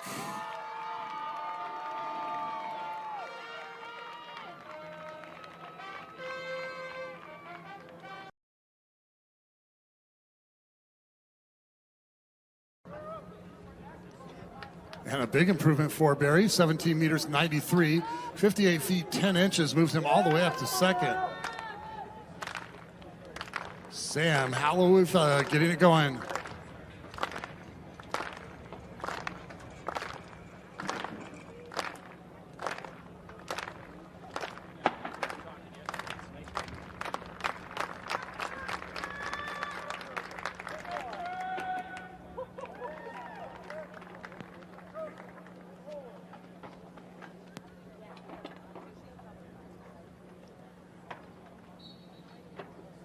Chacomba of Kansas State with a big long jump there.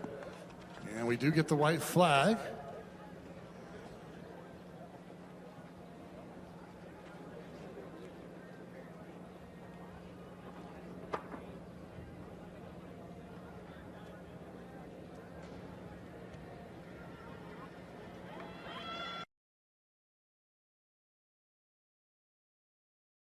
Beecham asking for your help. 1 attempt remaining here at 5 meters 83, 19, 1 1/2. This will be a new national leading mark. New school record and new personal record for the senior from Kansas. Let's help him out.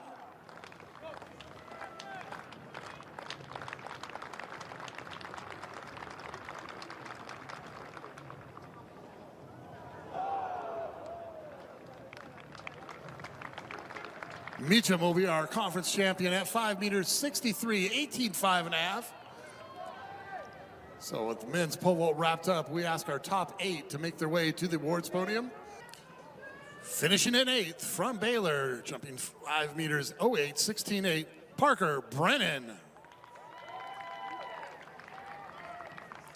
In 7th from Kansas, jumping 5 meters 23, 17.1 3/4, Peyton Casper.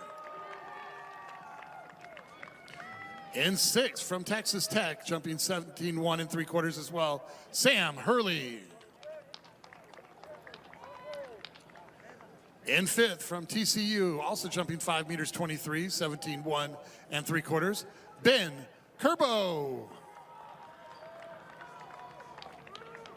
In 4th from Texas Tech, jumping 5 meters 33, 17.5 3/4, Sean Gribble. In 3rd, also from Texas Tech, jumping 5 meters 43, 17.9 3/4, Jackson Bragg. Your 2026 Big 12 runner-up in the men's pole vault from Kansas, jumping 5 meters 53, 18.1 3/4, Bryce Barkdale.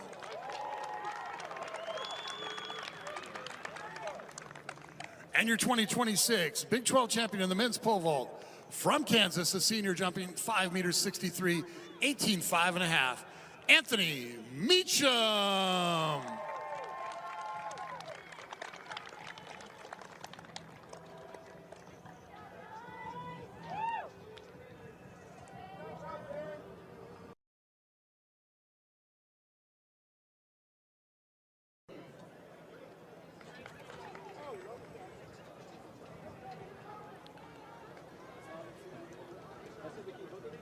So women's pole vault bar appears to be at 4 meters 47, 14.8, and a clearance by Haywood of Baylor.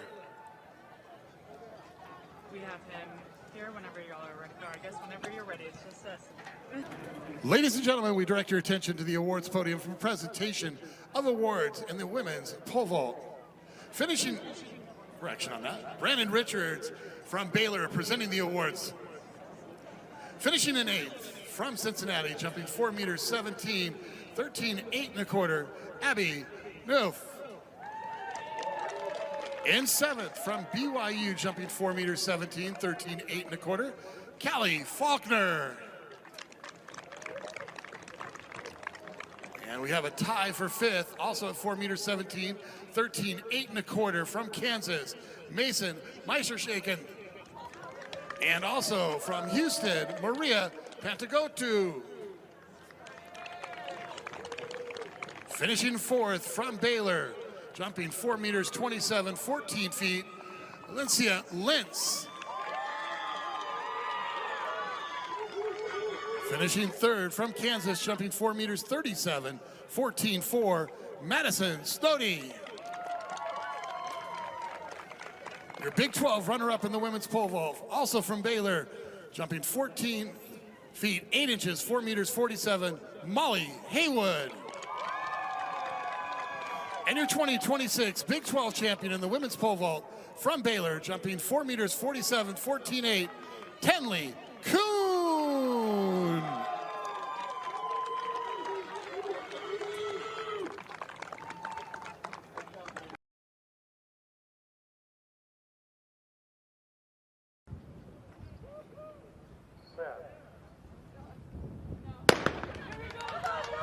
Clean start, even out of the blocks. But now Bonds, senior from BYU. Bonds. And Zoe Bonds should be our winner here in section 6. Running 13.21, legal at plus 0.8.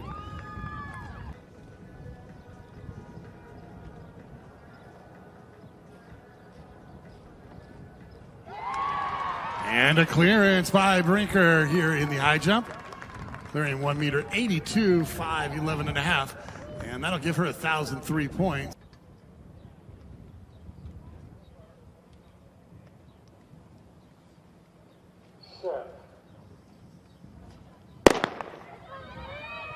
And a clean start for our ladies. Larquinta Huber getting out quickly, but now here comes Baylor's Todorovic. And Oklahoma State's Mullenhouse on the outside. And the senior from Oklahoma State, Mullenhouse, starts to pull away. Mullenhouse. Larquinta Huber there for second. Wendy ended up plus 2.3. Mullenhouse 23.53. Larquinta Huber at 23.83. Logan Todorovic at 24.19. Undertaker Hoyer 24.46. Daniels 24.51. And Eichlin 24.76 to complete our women's 200 meters. 137 feet 4 inches, earning 702 points.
Team points on the line here.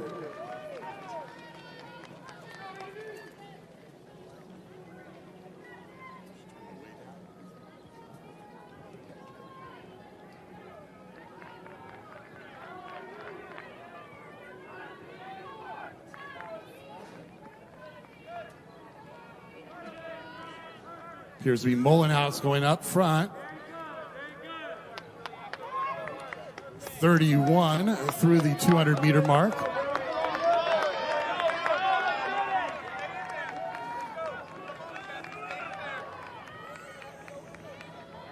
Mullenhouse followed by Bruce and our leader, Larquinta Huber. There's only about 130 points.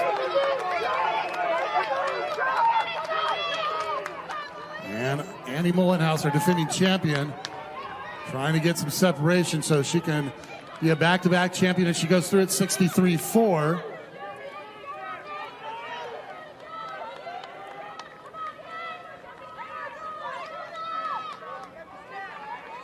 Larquinta Huber trying to close ground on Mullenhouse as they go to the back stretch. Followed by Bruce, Madeline Todorovic, and Logan Todorovic. Mullenhouse, Larquinta Huber running 1-2 as they come up on 600 meters. And they go through at 136 and some change.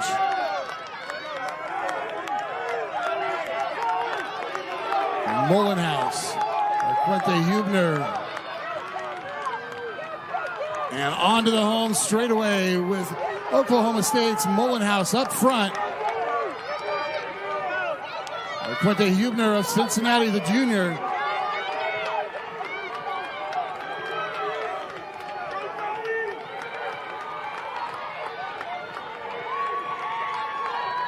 .211 and some change.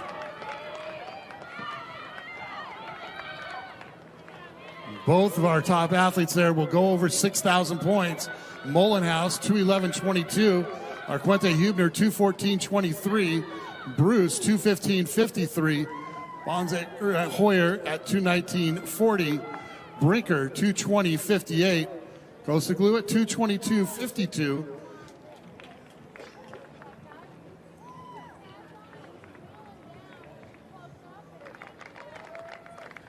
In fourth, with a score of 5,735 points, BYU's Zoe Bonds.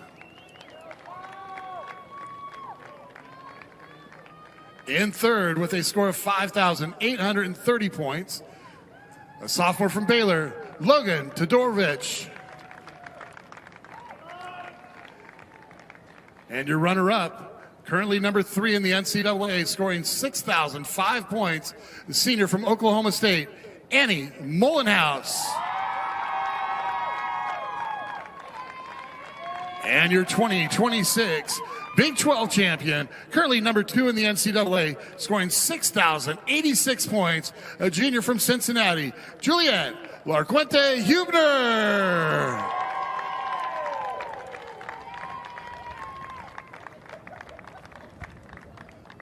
Once again, let's have a nice hand for these ladies after 2 days of exceptional work in the heptathlon.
Non-medal.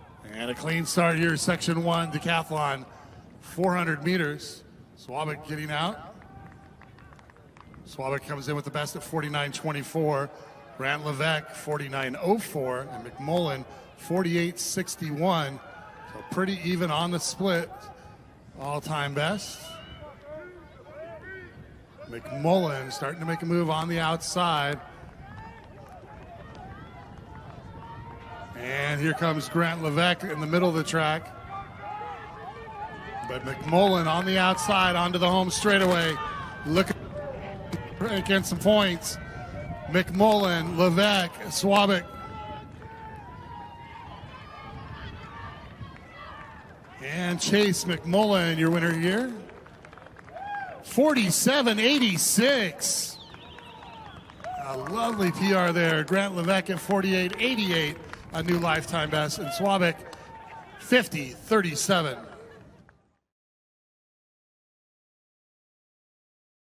Speaking of the decathlon, it is finishing up. The women's heptathlon has already concluded. We'll bring that up as this evening coverage goes along. But the decathlon earlier today, there were a handful of other events. In the 110-meter hurdles, Oklahoma State's Cooper Moore won it. A thrilling finish there. You see him on the right-hand side. Won it with a 14.10. In the discus, BYU's Caden Passy threw the discus the furthest. Well, congratulations to Caden on winning the discus for the decathlon. The pole vault, Oklahoma State's Steven Schmidt won the pole vault. And for the javelin, Dorian Charles for Kansas State. Look at that launch. Big time throw to win the javelin as part of the decathlon for K-State.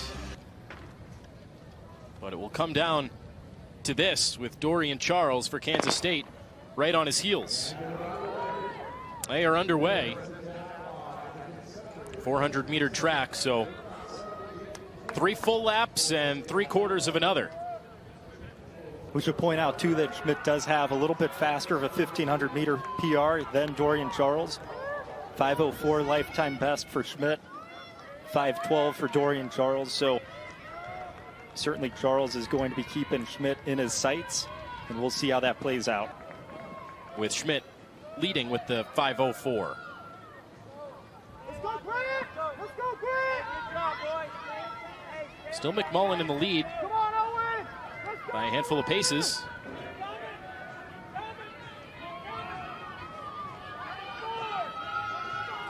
As they come down the final stretch of this first full lap with 2 to go after this.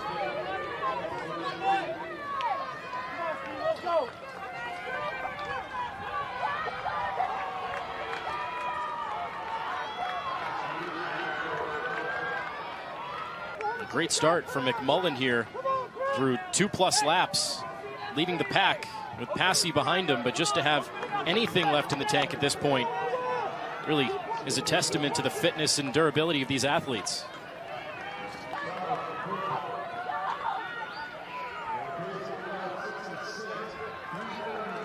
The lead continues to widen for Chase McMullen, the freshman from Kansas State.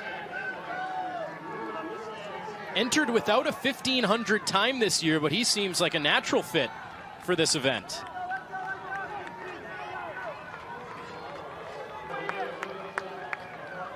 Well, it's going to be Chase McMullen with a dominant performance here in this 1500. He crosses at 4:19.38. Right behind him is Passy. So it's McMullen and then Passy. And to your point, John, here comes Swabik. And Swabik needs to be about 10 seconds ahead of Schmidt to get the Big 12 title. We'll have to wait and see. But Swabik wins the men's decathlon. Overall, 7,819 points. A new personal best for John Swabik. In 7th, with a score of 7,414 from Iowa State, Cole Becker. Finishing 6th from Kansas, Connor Dunback with a score of 7,507. In 5th, a senior from Houston scoring 7,513, Grant Levesque.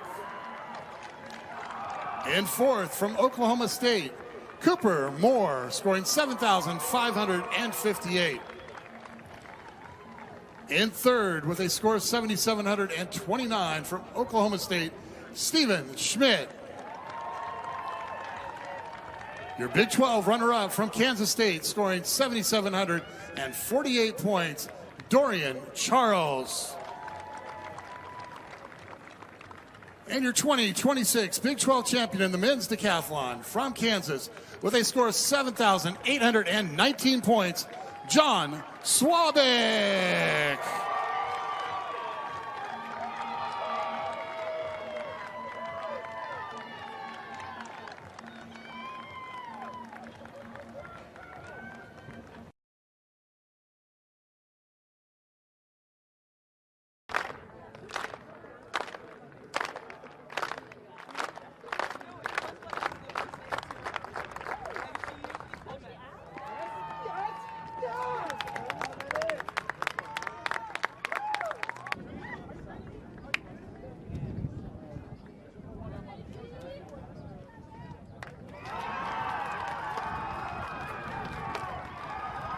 Hurley over the bar at 2 meters 20, third attempt clearance.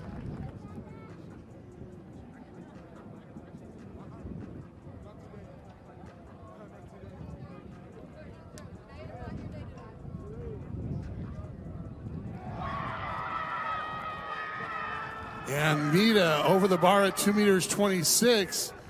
And your 2026 Big 12 champion in the high jump, jumping 2 meters 26.75, the junior from Houston, Andrea Mita.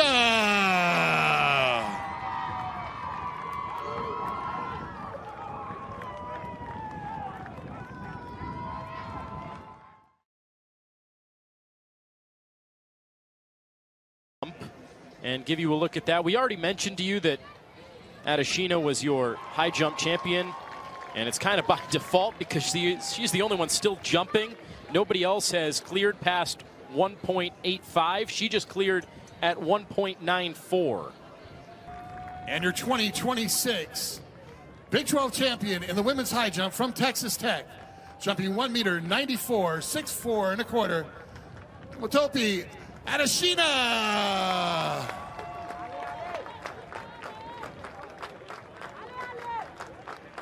Once again, let's hear it for our women high jumpers.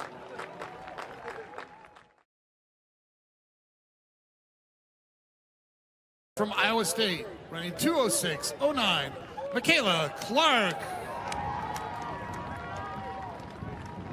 And your 2026 Big 12 champion.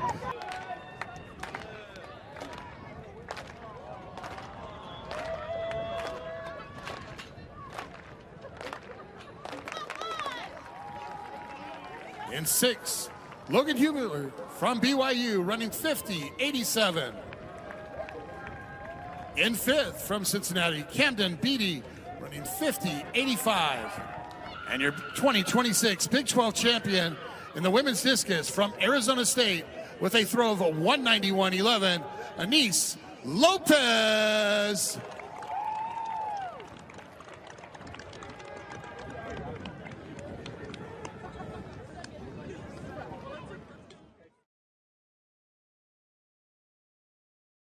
Oklahoma State improves to 56 meters 45, 185.2. Sam Aloifa improves to 57 meters 83. And Nita over the bar at 2 meters 26, 7 feet 5 inches. As I was just about to tell you that he moved into number 5. 2 more attempts here at 2 meters 30.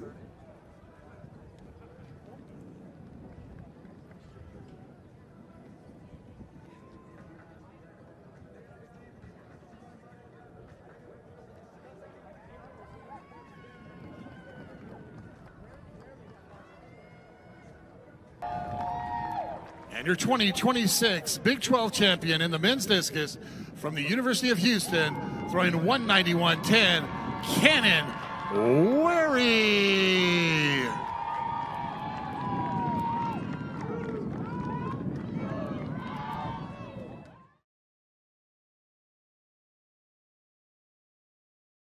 It includes Taylor Rowatinsky, Taylor Lovell, who we saw win the steeplechase yesterday, Carly Hansen, and Carmen Alder. Alder was very good in that 1500, you might remember, had the top seed time on Thursday night. Again, you're going to keep your eyes out watching at home for all the blue tops for BYU. This is a huge race for them for team implications. Outside of the favorites, John, anyone that we should be looking out for in terms of somebody that could threaten? As we've seen, it always doesn't go to chalk, as you would expect. Yeah, I mean, I think we just saw that with Muirhead's victory in the men's 5K. The Big 12 is so deep. As we see, it looks like Jane Hedegren's deciding not to waste any time, putting a big gap out on this field. As we see Oklahoma State athlete, I believe that's Iska Chalengat. Yes, it is. Making a big move to get up to Jane Hedegren's shoulder. But to go back to what I was saying, I think this conference is so deep. There's so many great athletes. Again, 15 men in that 5K, All-American status. And on the women's side, I count 10 All-Americans. Again, not even counting second teams or honorable mentions. So this conference is a conference of All-Americans. To score at this meet, you have to beat All-Americans. Oh, for Hedegren, leading the way. During the regular season, she ran a 14:50.50. It is first in the country. The next closest in the Big 12 was 22 seconds behind that mark. Two-time gold medalist at the indoors in the 5K and the 3K. National Track Athlete of the Year. She set the NCAA meet record for a 3K, and she's the first collegiate woman ever to run a sub-14:50 5K. Yeah, I was going to say, not only is that 14:50 the #1 time in the country, but it's also the NCAA outdoor record. Yeah. And not only is that 14:50 her outdoor record, but she actually ran faster indoors. 14:44. Yeah. So it really has been just an incredible opening season for Hedegren. She came in with so many records, basically every high school record in high school, and somehow she exceeded the expectations.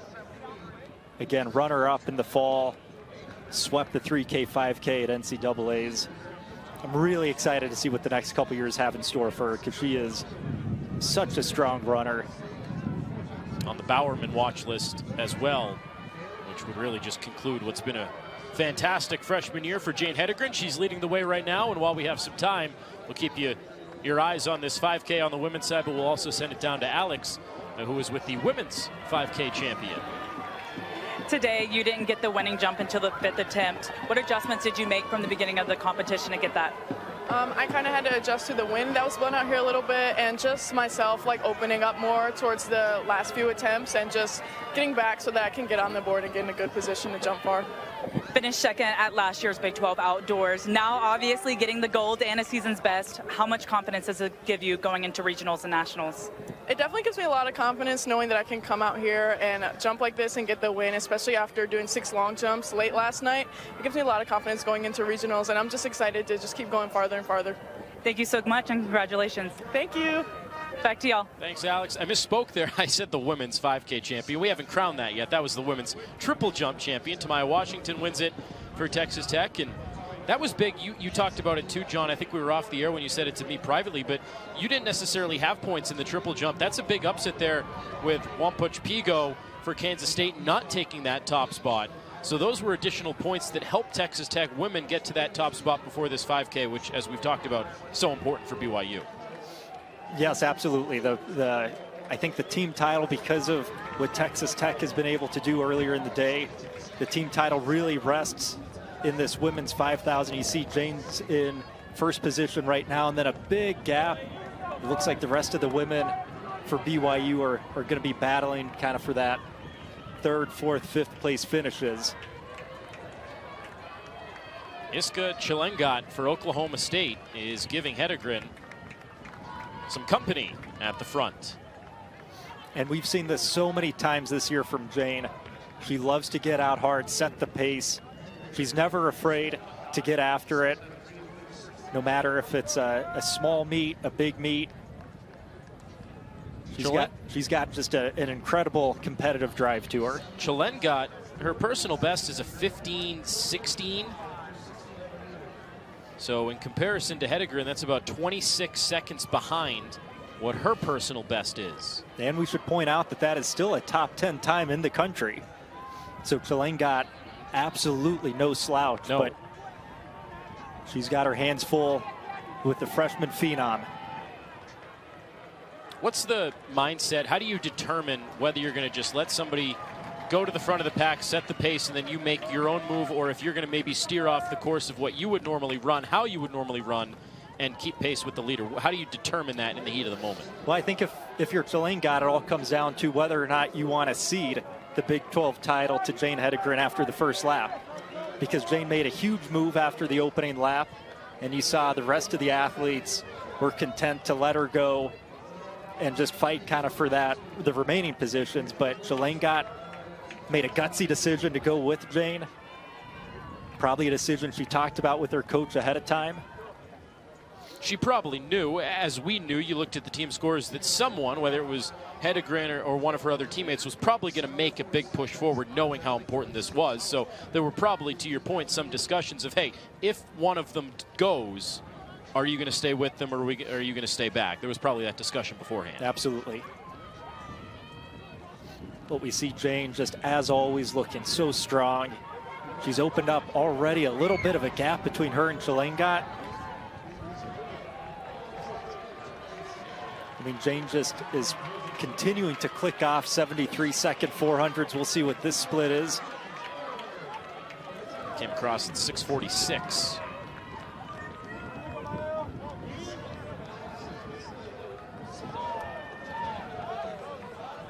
So a very quick pace. Of course, it's off Jane's record pace, but still a very honest pace, as you can tell from the big gap she's opened up. The next closest is Ruth Camelli for Baylor. She's in 3rd. But it's Hedegren, and then a gap, and then Chilengat, and then a huge gap, and then Camelli and everybody else. And right now we've got BYU women running not only in first with Hedegren, but also places 6, 7, and 8. So I think we're seeing a little bit of cross-country flavor with some pack running here in the 5K. If you're BYU, you really want, as we see a look there, you don't want to let Baylor and the 2 Iowa State women get too far ahead. You got to stay in contact of them. Also trying to keep tabs of where the Texas Tech runners are, which, as you see, they're not really factoring into much right now. As you continue to watch them around that bend. There were only a couple of them. Mather and Carter. Mather has the advantage over her teammate Carter at this time. But they're way back in the pack.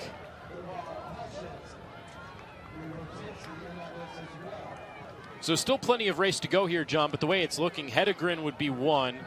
Shalengat, if she can hold on to it, would be 2. But those other BYU runners, you're thinking at some point might try to make that push and get places 3, 4, 5, 6, somewhere in that range. Yeah, I'm not sure if settling for 6, 7, and 8 is going to be good enough for BYU, even with Jane taking the win.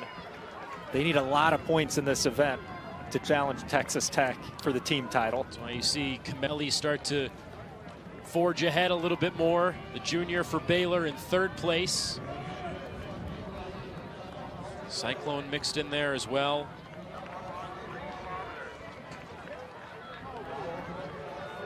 And while they continue to run, Alex is down there with Will Muirhead, who is the 5K men's champ after that blistering move on the outside. Well, 15 All-Americans in the 5K, definitely a gauntlet of a race. What was your mindset and strategy going into today? I ran the 10K earlier this week. It didn't go the way I wanted. I was really just wanting to come out here and give myself a chance to be a little bit better of a competitor than I was out there on Thursday, going into the regional meet, hoping to kind of get myself a little more confidence. And I found myself trying to pace some of my teammates to a race that would be to their advantage. And I ended up feeling good past the point where I was supposed to go. So I kind of hung in with those boys. And then with 500 to go, felt like I could go. So I just went. Not coming in as one of the favorites, but now getting a facility record and a gold. What does that say about what you have left to show everyone? Oh, I mean, I'm just super excited. I'm super glad I was able to come out here, just the opportunity to be on the team and just get to race 1 or 2 more times with all my friends out there. It's just, I'm super excited for the future of all my friends and teammates that are still out here doing it. And yeah, it's awesome. I'm super excited. Thank you so much and congratulations. Thank you so much. Back to y'all. And what a move it was to get Muirhead that 5K title. Thank you, Alex. And that's what's so cool about track and field. So often we see the favorites win. A lot of time chalk is the way that these meets go. But every once in a while you get an upset, something you didn't see coming. And that was a really exciting closing lap by Will Muirhead from Oklahoma State. Well, at this point of the women's 5K, it's starting to blend together who the leaders and who the end of the pack is. But you can see the leader because Hedegren just continues to loop around everybody. These are the trailing runners at this stage, and Hedegren is just going right by him. Yeah, and Jane's been running about 73, 74 second pace. She's obviously made a huge gap on the rest of the field, as we expect. Basically in any event, longer than a mile for her. 5K, 10K, certainly her bread and butter. And right now, Chalengat's moving back. We see Kameli and the Iowa State women slowly closing the gap between them and Chalengat. And those BYU women are still right in the mix, fighting for a top 3 finish. Lovell, Hutchins, and Rowatinsky are behind Kameli, Kipkor, and Kibet. Yeah, we see a look there. BYU's moving up. So they're in positions 5, 6, 7 right now, the BYU women, but the Iowa State women still holding strong. That's Betty Kipkor and Mercy Kibet, 2 freshman Cyclones.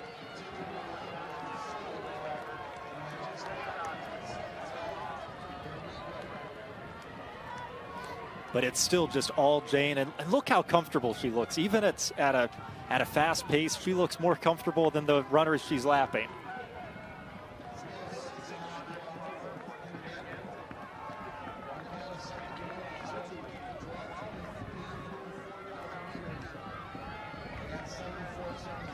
as she is in cruise control.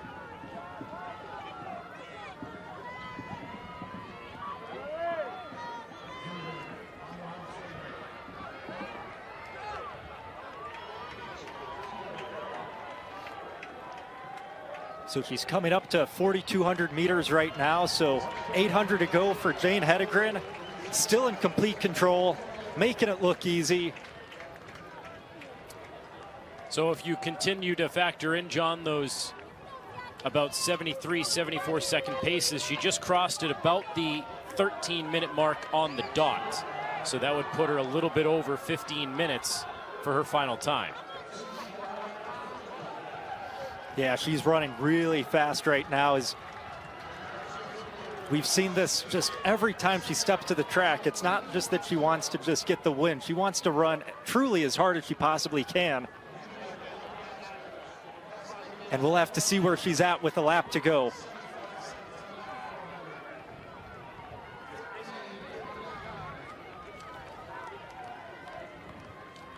The Big 12 meet record set last year by Jane's teammate, Lexi Halliday-Lowry. Facility record is certainly within reach. Allison Wiley of Stanford, 15:53 and 83. Mentioned it, she crossed the line with 2 to go at 13 minutes, averaging about a 73-74 pace over the course of this race. That would put her just over 15 minutes. Crossed at 14:17 there. So depending how fast she closes, probably in that 15:20 ballpark. She has some work to do for the Big 12 record. But all three BYU women still battling for second position. Chalengott has dropped all the way back. So it's going to be a really tight race for second. But right now it's still Jane Hedegren with 200 meters to go. 14:51, 14:52 with 200 to go. No doubt who the winner is going to be, and in all likelihood it's going to be a facility record. If she can close strong here, probably not. Yeah, she's not going to get that Big 12 record, but she will certainly get a facility record here tonight. And she'll break a mark that was set in 1983 by Allison Wiley. Hedegren blows away the field, and she'll be the 5K women's champion in the Big 12 in 2026. And the crowd here at Drachman Stadium rising, giving her a round of applause, appreciating just a great effort by one of the best we've ever seen at the Big 12. But to your point, now the anticipation builds of that battle for second as they come down the final stretch. It is a sprint to the finish. We see Iowa State in second, Jenna Hutchins in third. And then another Cyclone coming in fourth, and then Chalengott in fifth, followed by those next two Cougars. So Kipkor takes second place. So Iowa State here, John, playing a little bit of spoiler for BYU. They're still going to get a bunch of points across the board. And I think that's Carmen. You just saw some of that women's triple jump. Daniela Wampuch-Pigo has been pushed to the side. Now Texas Tech is in first place in that triple jump. With still a jump to go. Keep you updated on that. That is the final women's field event to go. And now the men's 5K has started. 12.5 laps around the track here, John, and a lot of runners in this field. Yeah, we had a total of 62 entries, but a whole lot of scratches like we expect every year. A couple notable ones. Brian Musau, Laban Kipkemboy, Creed Thompson, our 10K champion last night. James Corrigan, the Olympic steepler. Dennis Kipinetich, the Oklahoma State standout. Rogers Kiplimo, Devin Kipyego, Joash Ruto, and Nixon Kokai highlight some of the notable scratches in this 5K.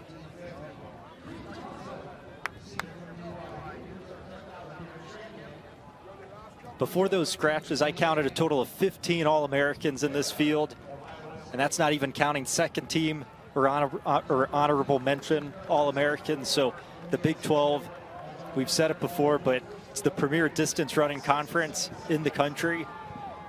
with so many elite distance running programs, BYU, Oklahoma State, Iowa State on the men's side. And so we expect a really strong race here in the penultimate event at Big 12 Outdoors.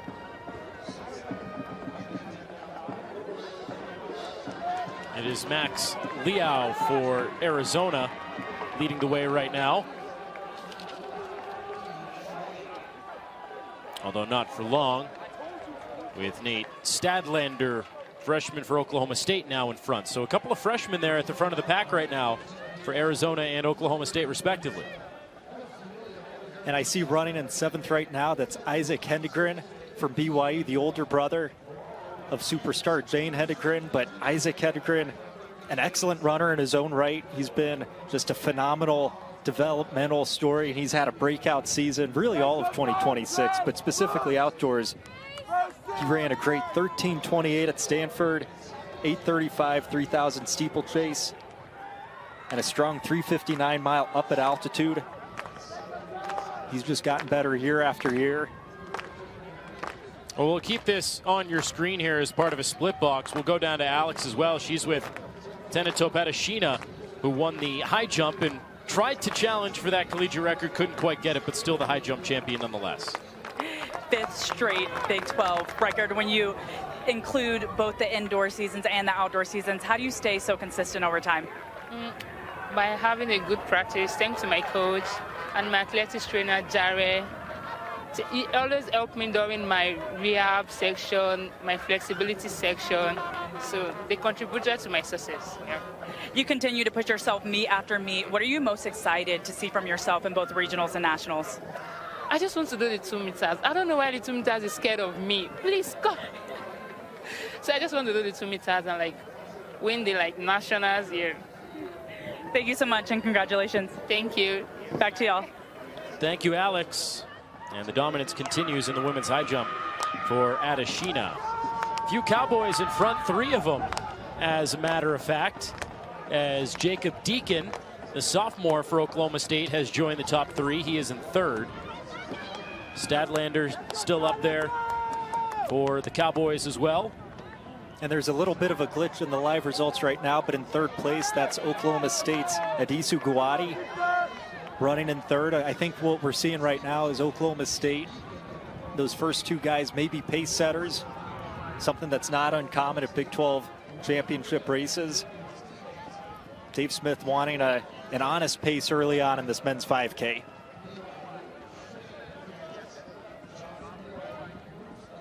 Adisu Guwadi, of course, the outstanding distance runner, a long time in Stillwater, an All-American, part of some really strong NCAA championship winning cross-country teams in Stillwater.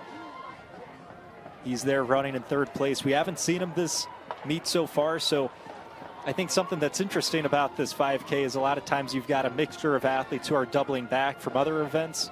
A lot of guys were in the 10K on Thursday night, and then you've got some athletes like Adisu who they've been saving up for this event, so they get to come into this fresh. Well, Muirhead is in 2nd place for Oklahoma State, the senior, wearing number 50. Next closest competitor is Reagan Kebbett for Kansas, wearing number 9.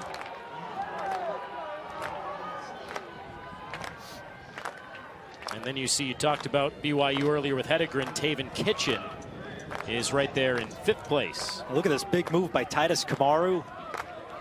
You might remember him from last night's steeplechase. He was so good over the barriers, he lost count of the laps, and he had a lot more left in the tank. Well, he should be well trained then to run this 5K, considering he ran, what was it, closing in on 4,000 meters yesterday in the 3,000 steeplechase? Yeah. Those Oklahoma State runners, John, I don't know if you saw it, but they all kind of looked at each other and said, do we speed up? Should we just let them go? You talked about that team strategy. They just kind of looked at each other with a bewildered look on their face as to what was going on with Kamaru pushing all the way up. Yeah, it was a 67-second last lap right before that. And look at this, Titus now moving on the outside, letting those Oklahoma State guys back in. So I think what we talked about in that 10K with that yo-yo effect, I think that might be what Kamaru's trying to do right now, inject some unpredictability into this men's 5K race. He certainly increased the pace, no doubt about that. It's become a long string of runners rather than a bunched pack.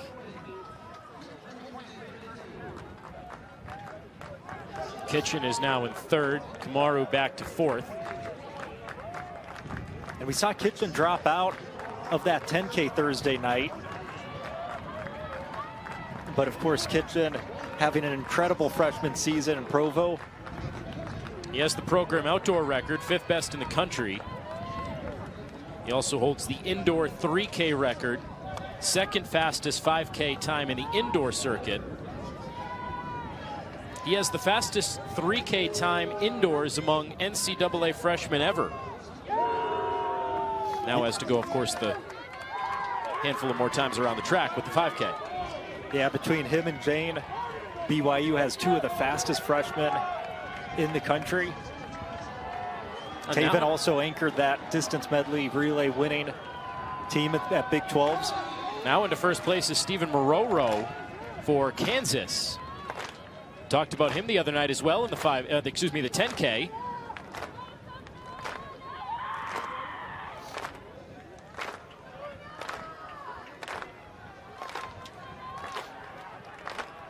Mororo came in with a lot of momentum.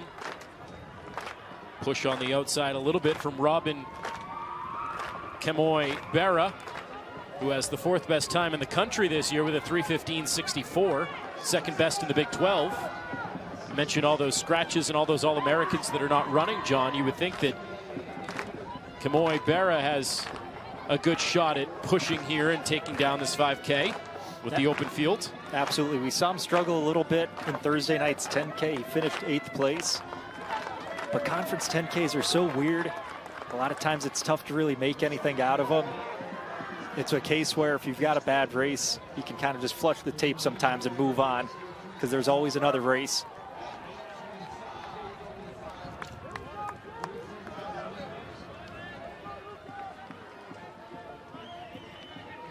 So the pace down to 65 after a couple of 67s.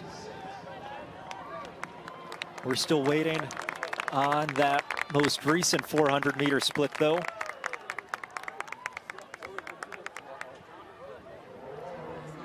About halfway through this race.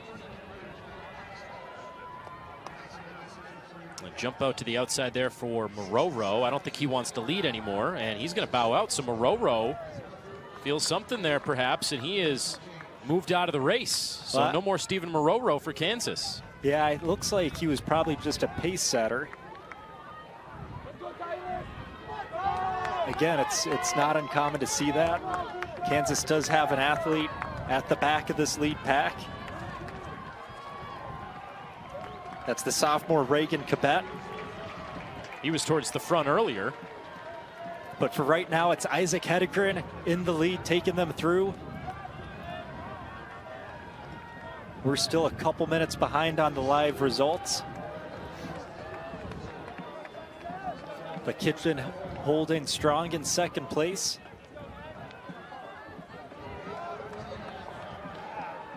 It looks like Kemoy Berra is moving out on the outside for the Cyclones.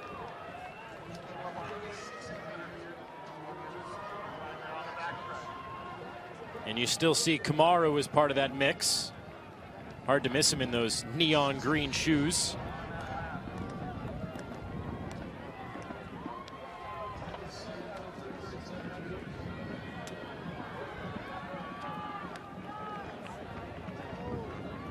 Figure about 3 or 4 minutes left based on the entry times from the regular season. Kamaru is there, Hedegren leading the way. Kitchen with that number 2 for BYU. Kemoy Berra for Iowa State, trying to jockey for position in the middle of that pack with some of those teammates of his at Iowa State and those 2 Cowboys who led the way early. Yeah, we've got a pair of Cougars, a pair of Cowboys, and it looks like a trio of Cyclones. So the distance powers in this conference well represented, as I think we see a 4th Cyclone there. hanging on to the back of that lead pack. I thought you were about to tell one of those jokes where it's like 2 Cougars, 2 Red Raiders, and a Cyclone walking to a bar. Back in front again for Arizona is Evans Tanui, a freshman. Saw earlier one of their freshmen, Max Liao, lead the pack, and now it is Tanui for the Wildcats. That 2-3-4 has remained relatively unchanged, but the leader has fluctuated.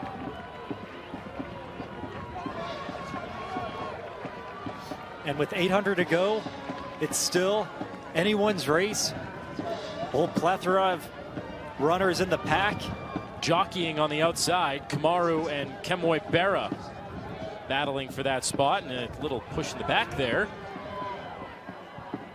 Kemoy Berra trying to establish some position. And you see Tanu getting caught up on that inside. Who says track's not a physical sport? What are you really allowed to get away with in there, John? Obviously, you can't fully push somebody, but what do they allow? Yeah, it's you certainly can't impede another athlete's progress. You can't really push with any kind of force, but a kind of tap on the shoulder or on the hip, letting someone know that you're there is acceptable. As they come up to the bell lap. Yep, Kemoy Berra is in front. Hedegren there with the number 12. And Kitchen, his teammate, next to him. Kamaru. Look at this big move by Mirrorhead for Oklahoma State. He was at the front of the pack early, and now he's vaulted way in front. I don't think we saw this coming. Yeah, Will Mirrorhead, I think, caught everyone off guard. The Oklahoma State senior has opened up a big gap down the backstretch. And look at Kemoy Berra and company. Kitchen trying to track him down. You're right, I think this caught everybody off guard. They just lulled him to sleep in the middle of that pack and slingshotted around the outside.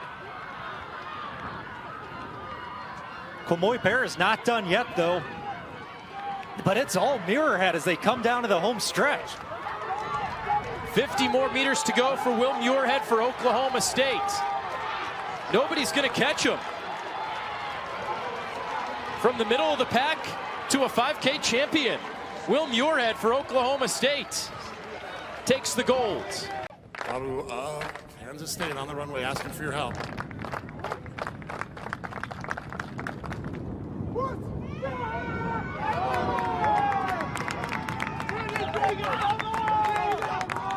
We get a white flag. Looks like a good jump down there.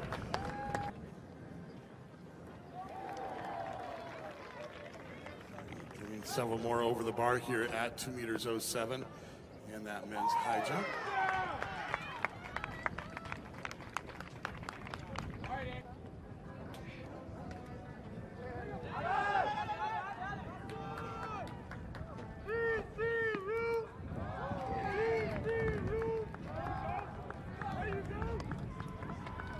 Romano asking for your help over in high jump.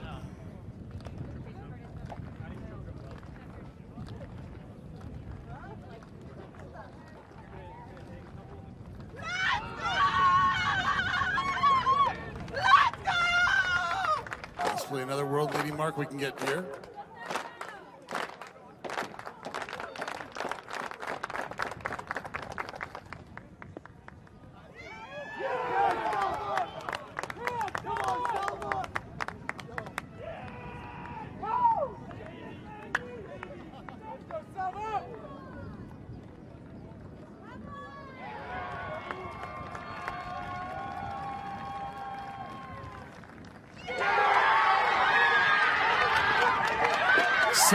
Meters 19.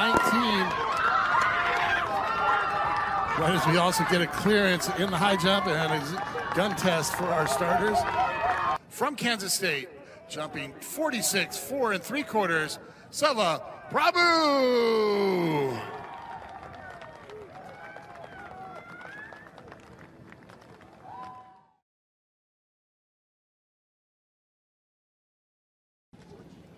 Those 2 middle lanes, as John mentioned, Tony Ann Forbes, it's Moria Atkins.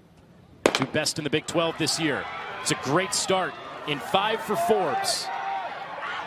Forbes with a sizable lead. Walker for Cincinnati starting to push a little bit on the outside. Still Forbes. Still Forbes, and she wins it.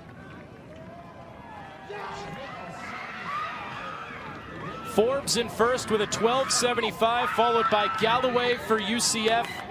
She finishes in second. But Tony Ann Forbes, best time in the prelims yesterday. She runs even better today with the 12.75. Yeah, and all these athletes, obviously at this level, they've been practicing this event for thousands of hours their entire careers. They know their steps down to like the millimeter.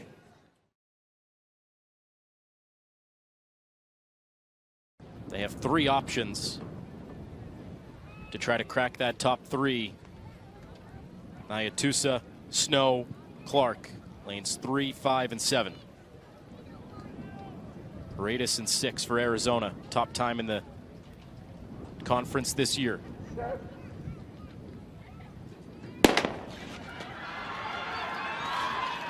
Strong start by Snow. And right up the middle. Pressure next to him from DeMario Prince for Baylor. It is Prince and it is Snow to the finish. Coming off that last hurdle, a lean for Snow. And Malachi Snow is going to be your 110-meter hurdles winner. So Texas Tech does get the top spot in the hurdles. 13:08 is the final time. He runs even better than he did yesterday by a very wide margin.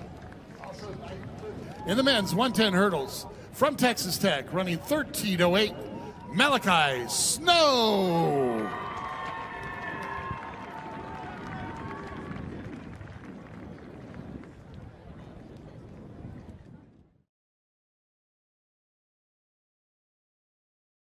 We're first time this year running the 100 meter.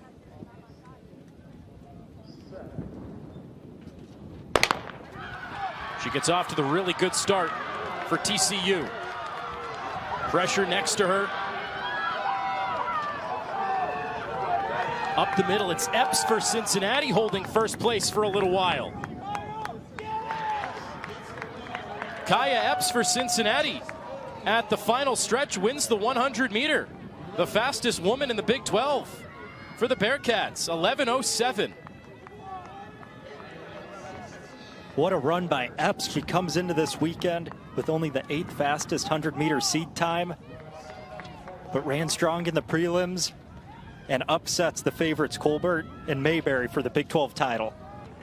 And your 2026 Big 12 champion in the women's 100 from Cincinnati, running 11:07, Kaya Epps.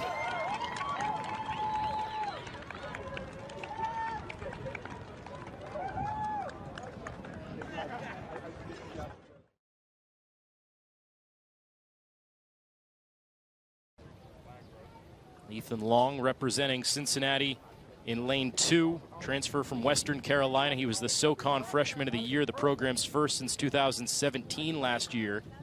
He was the indoors MVP in the SoCon a year ago. Getting the Bearcats an opportunity here in the men's 100-meter final. But Houston the favorites. With Hinchliffe running the best time yesterday, they're off. A little bit of a slow start for Hinchliffe. It is Lawyer up the middle for Arizona with the great start. Hinchliffe has work to do. Lawyer holding on to the lead. Here comes Hinchliffe at the end. Bang, bang. Whoa!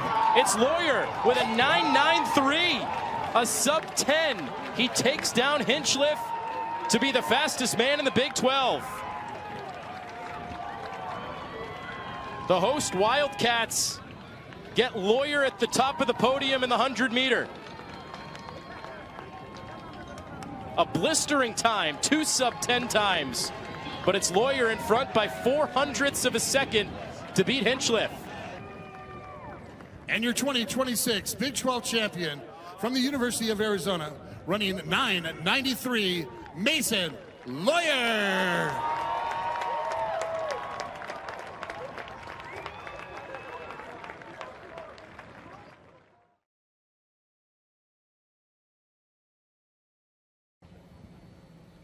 Second heat of the 4x100 relay.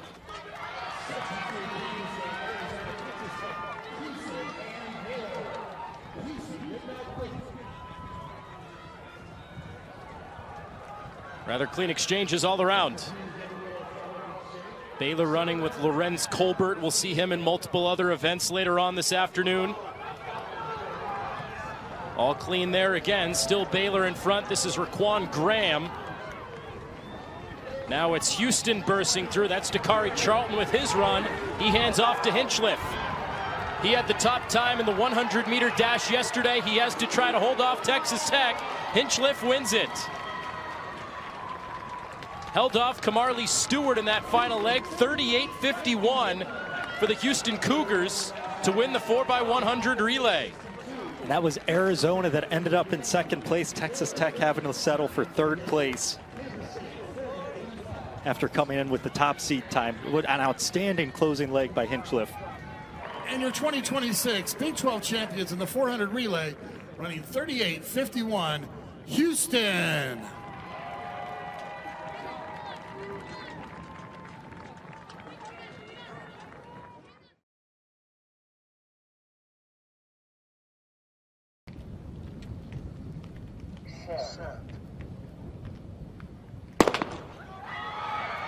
Everybody with a good start out of the blocks.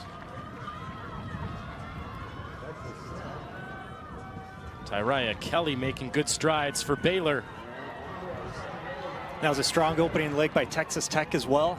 They're making up the stagger out in lane 7. UCF running well. This is Janai Pulliam on the second leg. She hands off to Datavia Hunter. Oh no, Texas Tech could not get the baton around. So Texas Tech drops way out. It's UCF in the lead. The handoff to Jasmine Newberry, one of the top sprinters. She's coming down the straightaway. McKenna Watson for Arizona trying to push to the finish. UCF, though, wins it. The Knights take the top spot in the second heat with a 43-57. Utah finishes in second with a 43-69.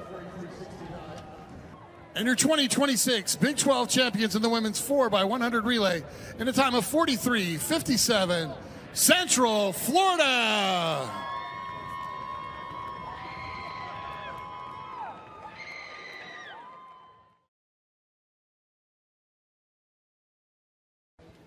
And you know, after missing the indoors at the Big 12 with the flu, she wants to perform very well here at the outdoors in 2026.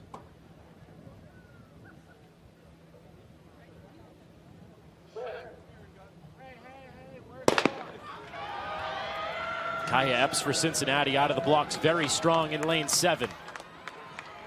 But Kelly blows right past her. Tyria Kelly is off to the races. Wow, she is blowing out the competition. If it stands, it's not really going to be even close. Tyria Kelly smokes everybody. Second place went to Bailey Johnson for TCU, but by a wide margin, 22-19. Johnson came in at 22-61. A blowout and that is win at a new Big 12 meet record, as it's win legal at 1.5 meters per second, beating Kennedy Flannel's record of 22-23 from 2022.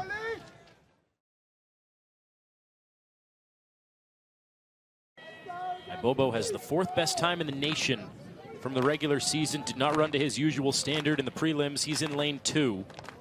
Lawyer in 4, Charlton in 6. Thompson, the favorite from his individual title in the indoors, is in lane 7, representing Arizona State. Thompson tries to do what his teammate Jaden Davis did in the 400 and sweep the indoor and the outdoors. Lawyer off to a good start in lane 4. Lawyer in the lead down the stretch. Colbert on the outside for Baylor, threatening him. Lawyer starting to pull away. Lawyer up the gut. There he goes, Mason Lawyer. Continues to be the fastest man in the Big 12. You can increase that distance a little bit if you want. It's not going to impact Mason Lawyer. And that is a win legal mark. 20:02 for Mason Lawyer. And it's showing win legal. And your 2026 Big 12 champion in the men's 200 meters from Arizona, running 20:02, a new Big 12 and facility record, Mason Lawyer.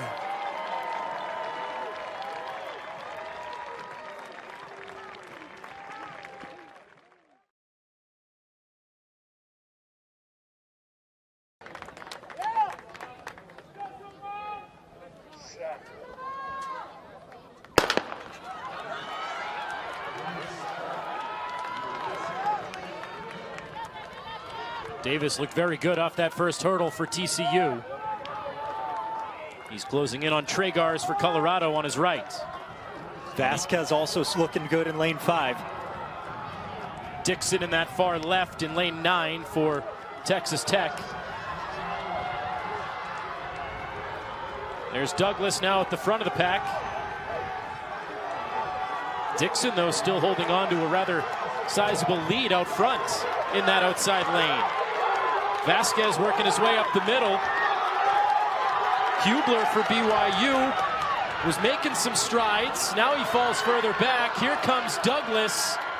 Jaden Douglas once again the man to beat. A sub-50 time for Douglas. Destroyed that 50-second barrier. And he could have gone faster too. What a time. And your Big 12 champion in the men's 400 hurdles from TCU, running 49:32, Jaden Douglas.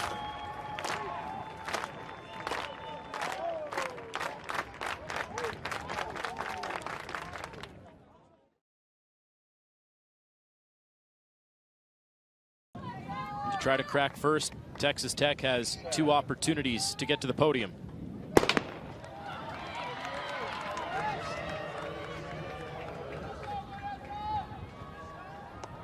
Strong start by Owusi in lane 7. There's McCune in the middle there for BYU. Mercera in 8. Balde coming up the middle for Texas Tech. On that bend in, likely to be around the first place position. And it looks like she will be. Little stumble there off that most recent hurdle, but it is Vanessa Balde in lane 5 for Texas Tech.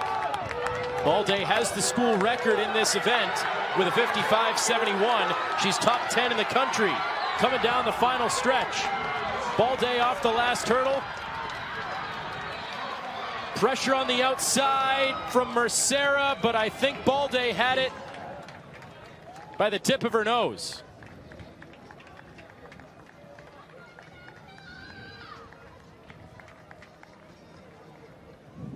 Nothing's become official yet. Everyone's anxiously awaiting the scoreboard to see what the results are.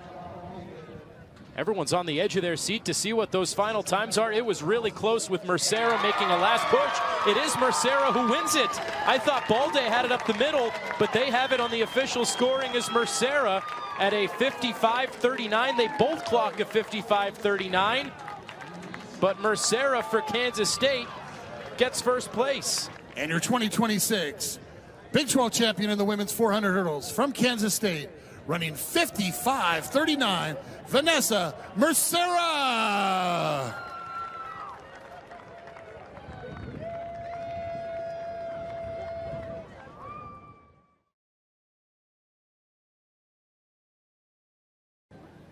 Back-to-back NCAA Indoor second-team All-American.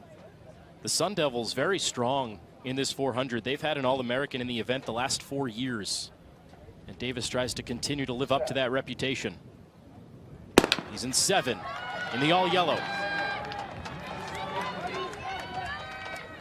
Davis off to a very strong start. He passes Franklin for Baylor, and now trying to close in on the top spot with Tanega in front of him.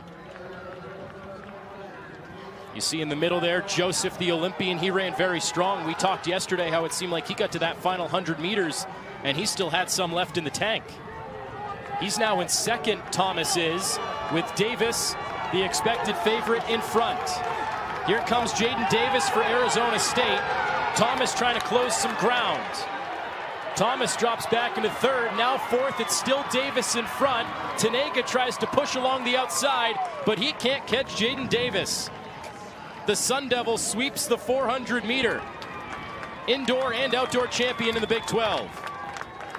44.98 for Davis in the final. And your 2026 Big 12 champion in the men's 400 meters from Arizona State, running 44.98, Jaden Davis.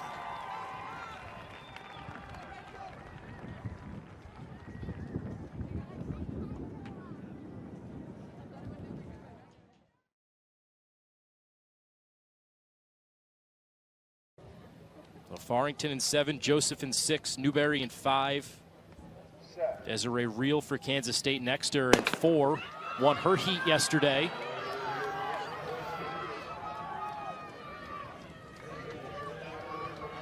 We see Joseph already making up the stagger. In lane 6 in that bright yellow for Iowa State. We're going to track down Fagan for Cincinnati, who's in that outside lane. Joseph on the curl in here will have the benefit and take first. Fagan still in second, though, representing the Bearcats. Coming in next to her, Deshauna Skeet for Kansas. Joseph, though, way in front. Look at Rachel Joseph go. This is not going to be close for the Iowa State Cyclone superstar, Rachel Joseph, once again. What more can you say? 50.08. And another monster personal best for Rachel Joseph. Another school record, a personal best, and on back-to-back days, a new facility record as well. And your 2026 Big 12 champion in the women's 400 meters from Iowa State, running 50.08, Rachel Joseph.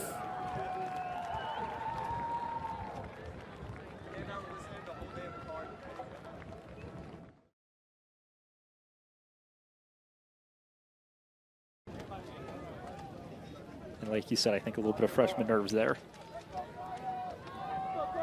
Still a little bit jittery at that line. There he goes.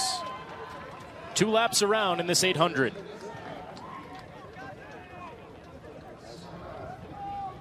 No, Carlson for Arizona State in that outside lane. Had the best time in the regular season, but it was Mahadi for Oklahoma State, the best time in the preliminaries, with Sona for Iowa State close behind him. Mahadi, as you see there in the orange, the only Cowboy in this field. Mohamed Kawa representing TCU. As John mentioned, you can never count out Cutting, who once again starts at the back of the pack. We saw that in the 1500 as well, getting caught on that inside rail and didn't even emerge until the final 200 meters or so. Yeah, a lot of times this 800 all comes down to those tactics. Cutting obviously has phenomenal 1500-mile tactics, but this 800, a different beast, as we see Mahadi take him through in about 51 seconds through the opening 400. Running in very good form here. He is in firm control. Carlson is behind him. And Carlson came into this meet with some momentum. He set the program record in the final meet of the regular season, so it was a little bit surprising to see him struggle in that preliminary. And I'm seeing Cutting starting to make a move on the back stretch. He's got a lot of work to do. Mahadi still setting the pace. Look at the freshman from Texas Tech also making a move. Kaiser Dunbar up into third place. Ohadi running out of gas a little bit here. Sona threatening for first, and now here comes Carlson for Arizona State. Carlson moves into first place. Dayton Carlson avenges the tough preliminary time. Takes the 800. What a turnaround by Carlson.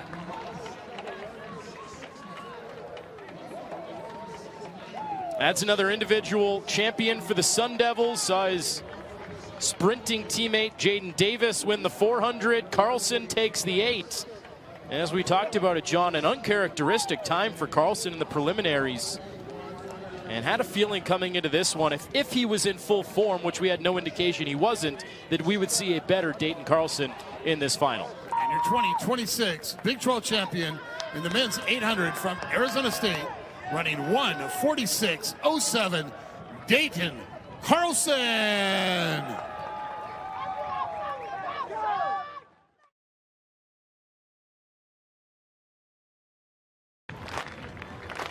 She's wearing the number 8.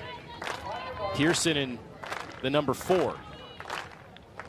Jamutai is in the number 6 bib. And we just saw Carter Cutting grind out a difficult 5th place finish after trying to accomplish that 1500 meter 800 double. We'll see if Immaculate Jamutai can accomplish it here on the women's side. And again, very early, John, but you do see her fall more towards the back of the pack. Yep. And Michaela Clark, like we've seen so many times, out to the front in the opening 200.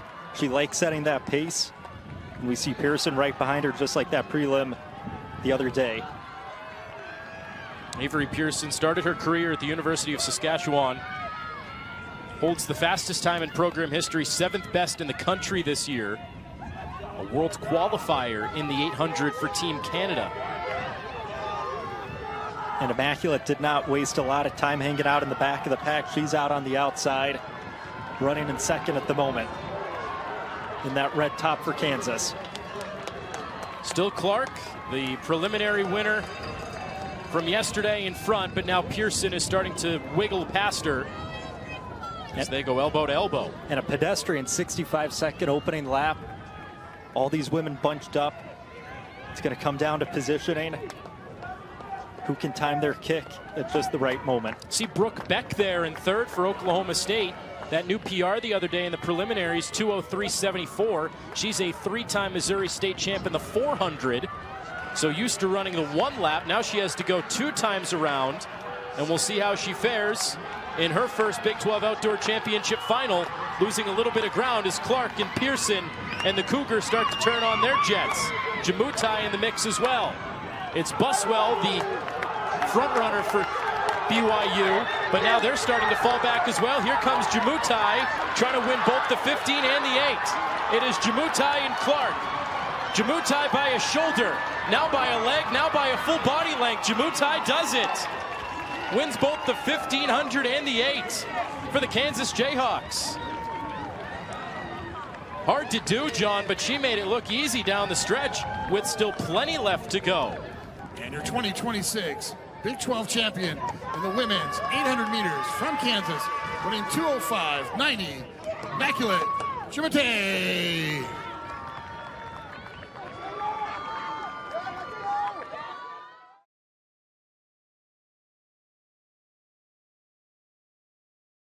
And we've seen some bold racing tactics from Galdino in the past. He's not afraid to make a crazy move. He's someone fun to watch. Well, the runners are off. 3 laps and change for the 1500. And we see Galdino right to the front for Iowa State. Cincinnati's Seth Elking right on his shoulder. Mohamed Kawa on the outside. And it looks like the men are in no hurry right now. A slow pace through the first 200. Not uncommon in championship races. All these guys think they've got the fastest kick in the field. A lot of youth in this field as well. Handful of freshmen. Malawi Netich for Arizona. Alex Riley, the Englishman, for Oklahoma State. Zachary Miller for Houston. All making their mark early in their career. It is Galdino in first place after the first 300 meters. And an extremely pedestrian 52-second opening 300 meters. You can just see the stride on these guys. They're practically out for a walk right now. We'll send it down to Alex Glover down at field level here real quick to talk to the Houston 4x100 relay winners. facility record, season's best, ranked 5th nationally and still getting better every single meet. What do you think has helped you peak at the right time before regionals and nationals? A ton of trust in Coach Carl, a great program, and just the team that really has good chemistry with each other, and we're really pushing each other, and just faith in the program. You talk about the team chemistry, but you're the only returner from last year's squad that got second at this championship. What makes this group so special to be able to capture the gold? A lot of people that were really willing to listen to Coach Carl, really buy into the program, and a lot of competitiveness at practice. Everyone wants to be good, and we really push each other. Thank you so much, and congratulations. Thank you. Go Cougs! Back to y'all. Thank you, Alex. Congratulations to Houston on that 4x100 relay victory. 700 meters in to this 1500, 2 laps to go. And it is still Iowa State in front. Galdino and Kipyego leading the pack. And a 73-second 400 for those guys. Looks like the pace may be slowly increasing right now. Obviously, the Iowa State guys setting the pace right now. Kip Kemboy's moving up on the outside as well. But look at Carter Cutting this entire time. He's been nearly invisible right on the rail. Bib number 7, right behind Galdino. So he's boxed in at the moment, but with his kind of championship pedigree, I don't think he's sweating it at all. Kip Kemboy is lurking, trying to move his way around that outside with Kawa on his hip. Kawa has the fastest time in TCU program history since 2001. Second best in the Horned Frogs program. Kemboy now moving into the front of the pack. And everyone's positioning themselves right now at the bell lap. Well, the Cyclones got a little bit tangled up there for a moment. It's Galdino in first with 1 lap to go. And now Kipyego passes him on that inside. Still no real move quite yet, as they've got about 300 meters to go. Carter Cutting still boxed in on the rail. Just saw a lot of runners start to put it into another gear. Kawa on that outside trying to cut in. Still Kipyego for Iowa State, checking to his right. And now Netich has joined the field. Yeah, Galdino's trying to go wire to wire for this. Here comes Cutting on the outside, trying to move up. Kipyego with 100 meters to go.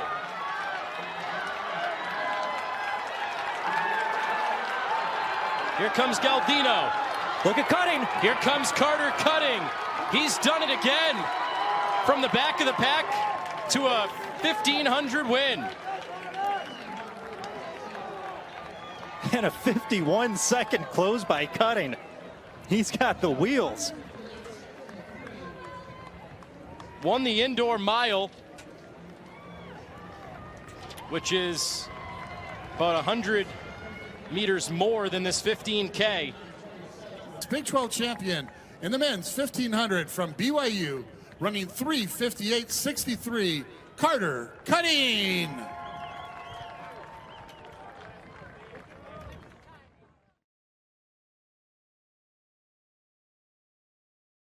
And I'm so happy that Jane Hedegren's running in this 1500, even though it's maybe not her primary event. It matches her up against, I think, the other best runner in this conference, Bila. So we'll see what she has. We'll see what they both have. We'll see what the whole field has in store.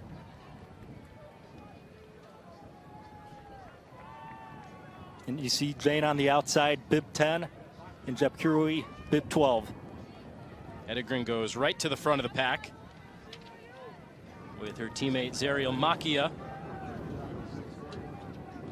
Yeah, the freshman from BYU, Zariel, had a strong preliminary. Pace seems a little faster through 1 lap on the men's side, or excuse me, the women's side compared to the pedestrian pace that we saw on the men's. Yeah, it shows how slow the men were going. But you think with so many BYU women in this event, you'd expect some team tactics at play, and I think that's what we're seeing right now. Look at all this blue at the front of the pack. A little bit of orange starting to maneuver its way to the top there. Georgia Scott on the inside for TCU as well in the purple and white. And so far you're seeing a completely different tactic from Hedegren. Indoors, you saw her take the lead, as she's been doing a lot this year. She took the lead. Bila sat on her the entire race, and in the final lap, Bila was able to outkick Jane. Here we see the freshman from BYU setting the pace early on. Bila in second, and Jane now tailing Bila. Emma Jamutai there for Kansas in the middle of the pack as well.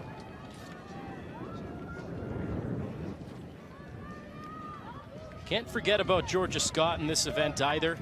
Top 10 in the Big 12.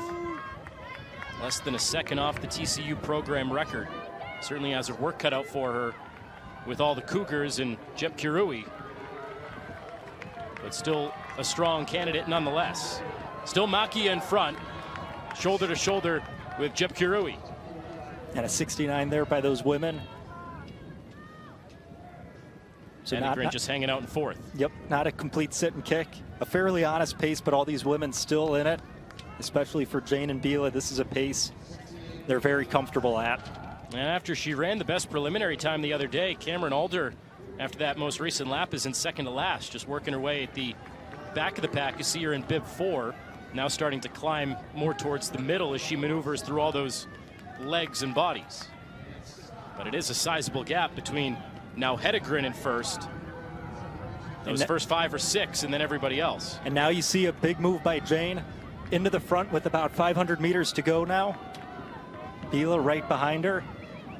Well, we talked about it the other day, the prowess of Jane Hedegren, the freshman for BYU, in all these distance events. She is the best in the country this year, in some cases the best all time in NCAA history in distance events. This is really the one event, John, where she's not the best. It's Bila Jepkirui for Oklahoma State. And with 1 lap to go, Hedegren's trying to prove that her name deserves to be at the top of this event as well. Yeah, it all comes down to this final lap. Bila's got wheels. We know Jane's got strong speed, but more of a big aerobic base on her. Jamutai starting to maneuver her way around the outside edge. This is about where we started to see the men really turn on the Jets too. That's what it seems Jamutai is trying to do. Yeah, and Jamutai is our defending champion in this event as well. 200 to go, it's Bila and Jamutai. Hedegren has fallen back. Maybe mistimed or trying to perfectly time that kick over the final 100. But Jamutai and Jep Kirui showing their prowess in this event and that experience. The gap is widening. Here comes Emma Jamutai for Kansas. Jep Kirui falls into second. Hedegren with the long strides trying to get back into it. Jamutai wins, battle for second. Jamutai in first with the 1500 win for Kansas. And I think Jep Kirui did hold off Jane Hedegren for second place. And for a second year in a row, Immaculate Jamutai comes away as the champion in this event. Both years, not really the athlete that we were expecting to win, but she's delivered now 2 years in a row, back-to-back, women's 1500 meter Big 12 champion. And your 2026 Big 12 champion from Kansas with a time of 4:09.66, a new facility record, Immaculate Jamutai.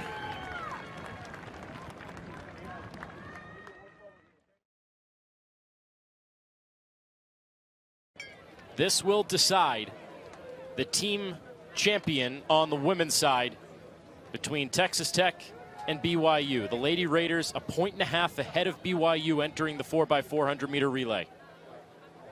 BYU needs to finish ahead of Texas Tech to win. And the time to beat overall, Kansas is 3:31.48.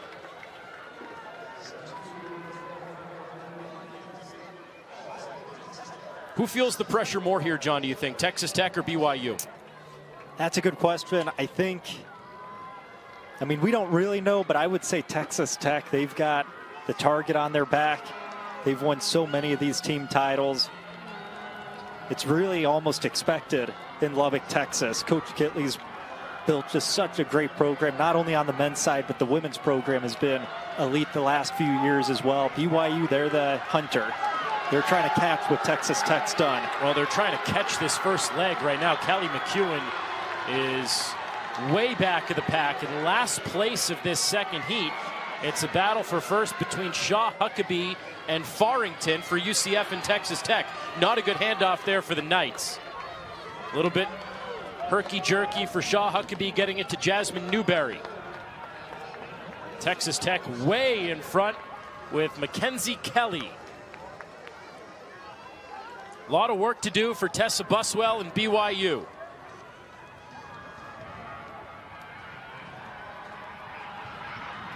Shaping up to be a bit of a blowout right now. Texas Tech is 2 more runners and a 100 run away from Kelly for being 2026 outdoor champions. And actually, that's Rachel Joseph on the second leg for Iowa State, making up a huge deficit. Look at her go. She's going to hand off to Emma Vorpagel. Texas Tech still in first, but a great closing run as well for Newberry to get UCF back into it. UCF in front, handoff to Janiyah Pulliam. Work to do for Balde of Texas Tech. You look at BYU, that blue jersey way in the back there. Macy Taylor needs to get going.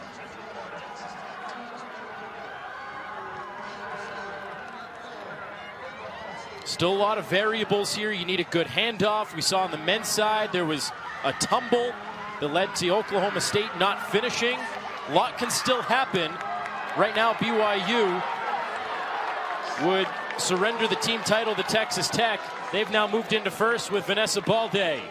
Texas Tech 1 lap to go for the team title. Owuse to run the anchor. Closest challenger is Twanice Johnson for UCF. Lavina Owuse, 300 meters away from the team title for the Lady Raiders. They entered this 4x400 meter relay a 1.5 points ahead of BYU.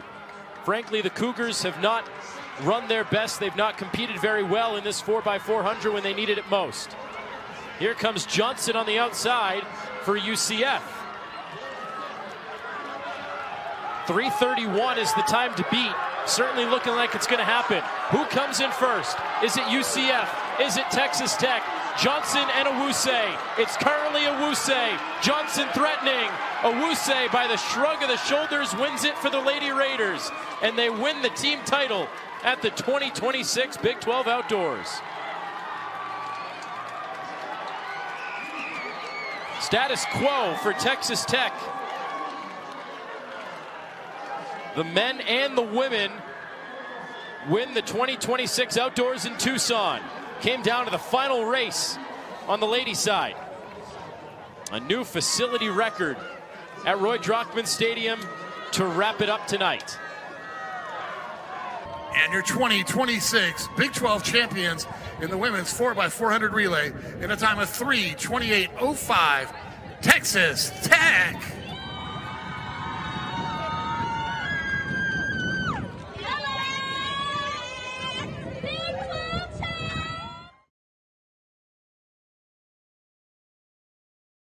And still came away with a heat win to get into the final.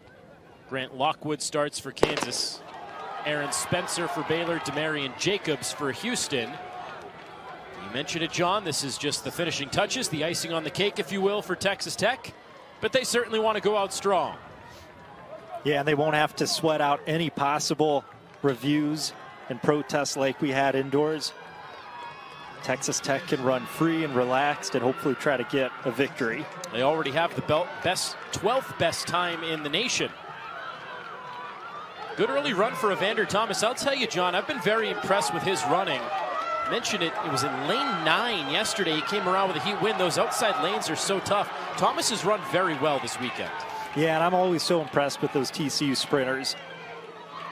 You look at India Mayberry, but there's plenty of sprinters on the women's side, on the men's side as well. Strong opening leg.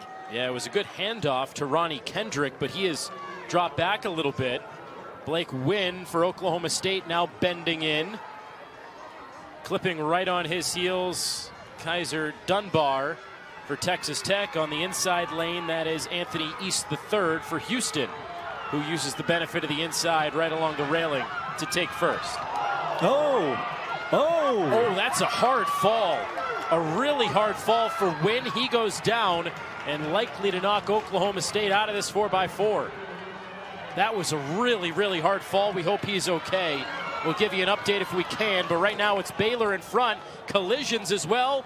a baton went down for Kansas State on the handoff between Kendrick and Douglas. Catastrophe and chaos in the 4x4 in this second heat.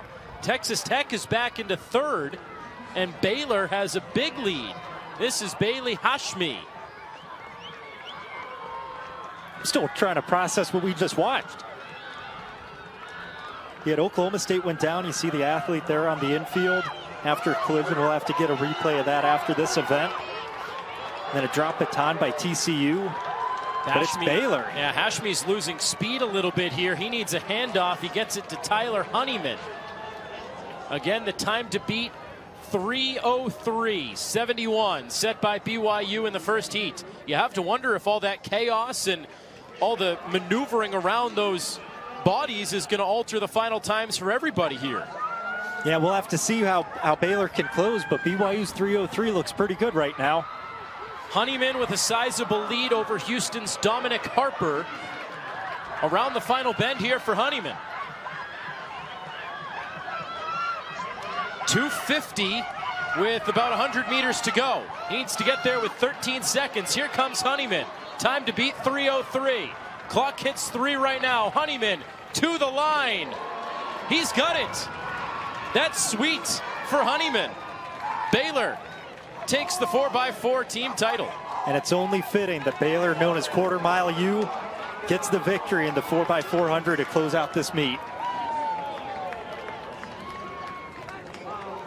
Certainly benefited from some of that chaos and unfortunate situation for the runners elsewhere, but nonetheless, Baylor wins it. They beat the first heat time to beat by just a couple ticks of a second. And presenting to the championship team, Coach Fort, Big 12 champions in the men's 4x400 in a time of 3:02.90, Baylor.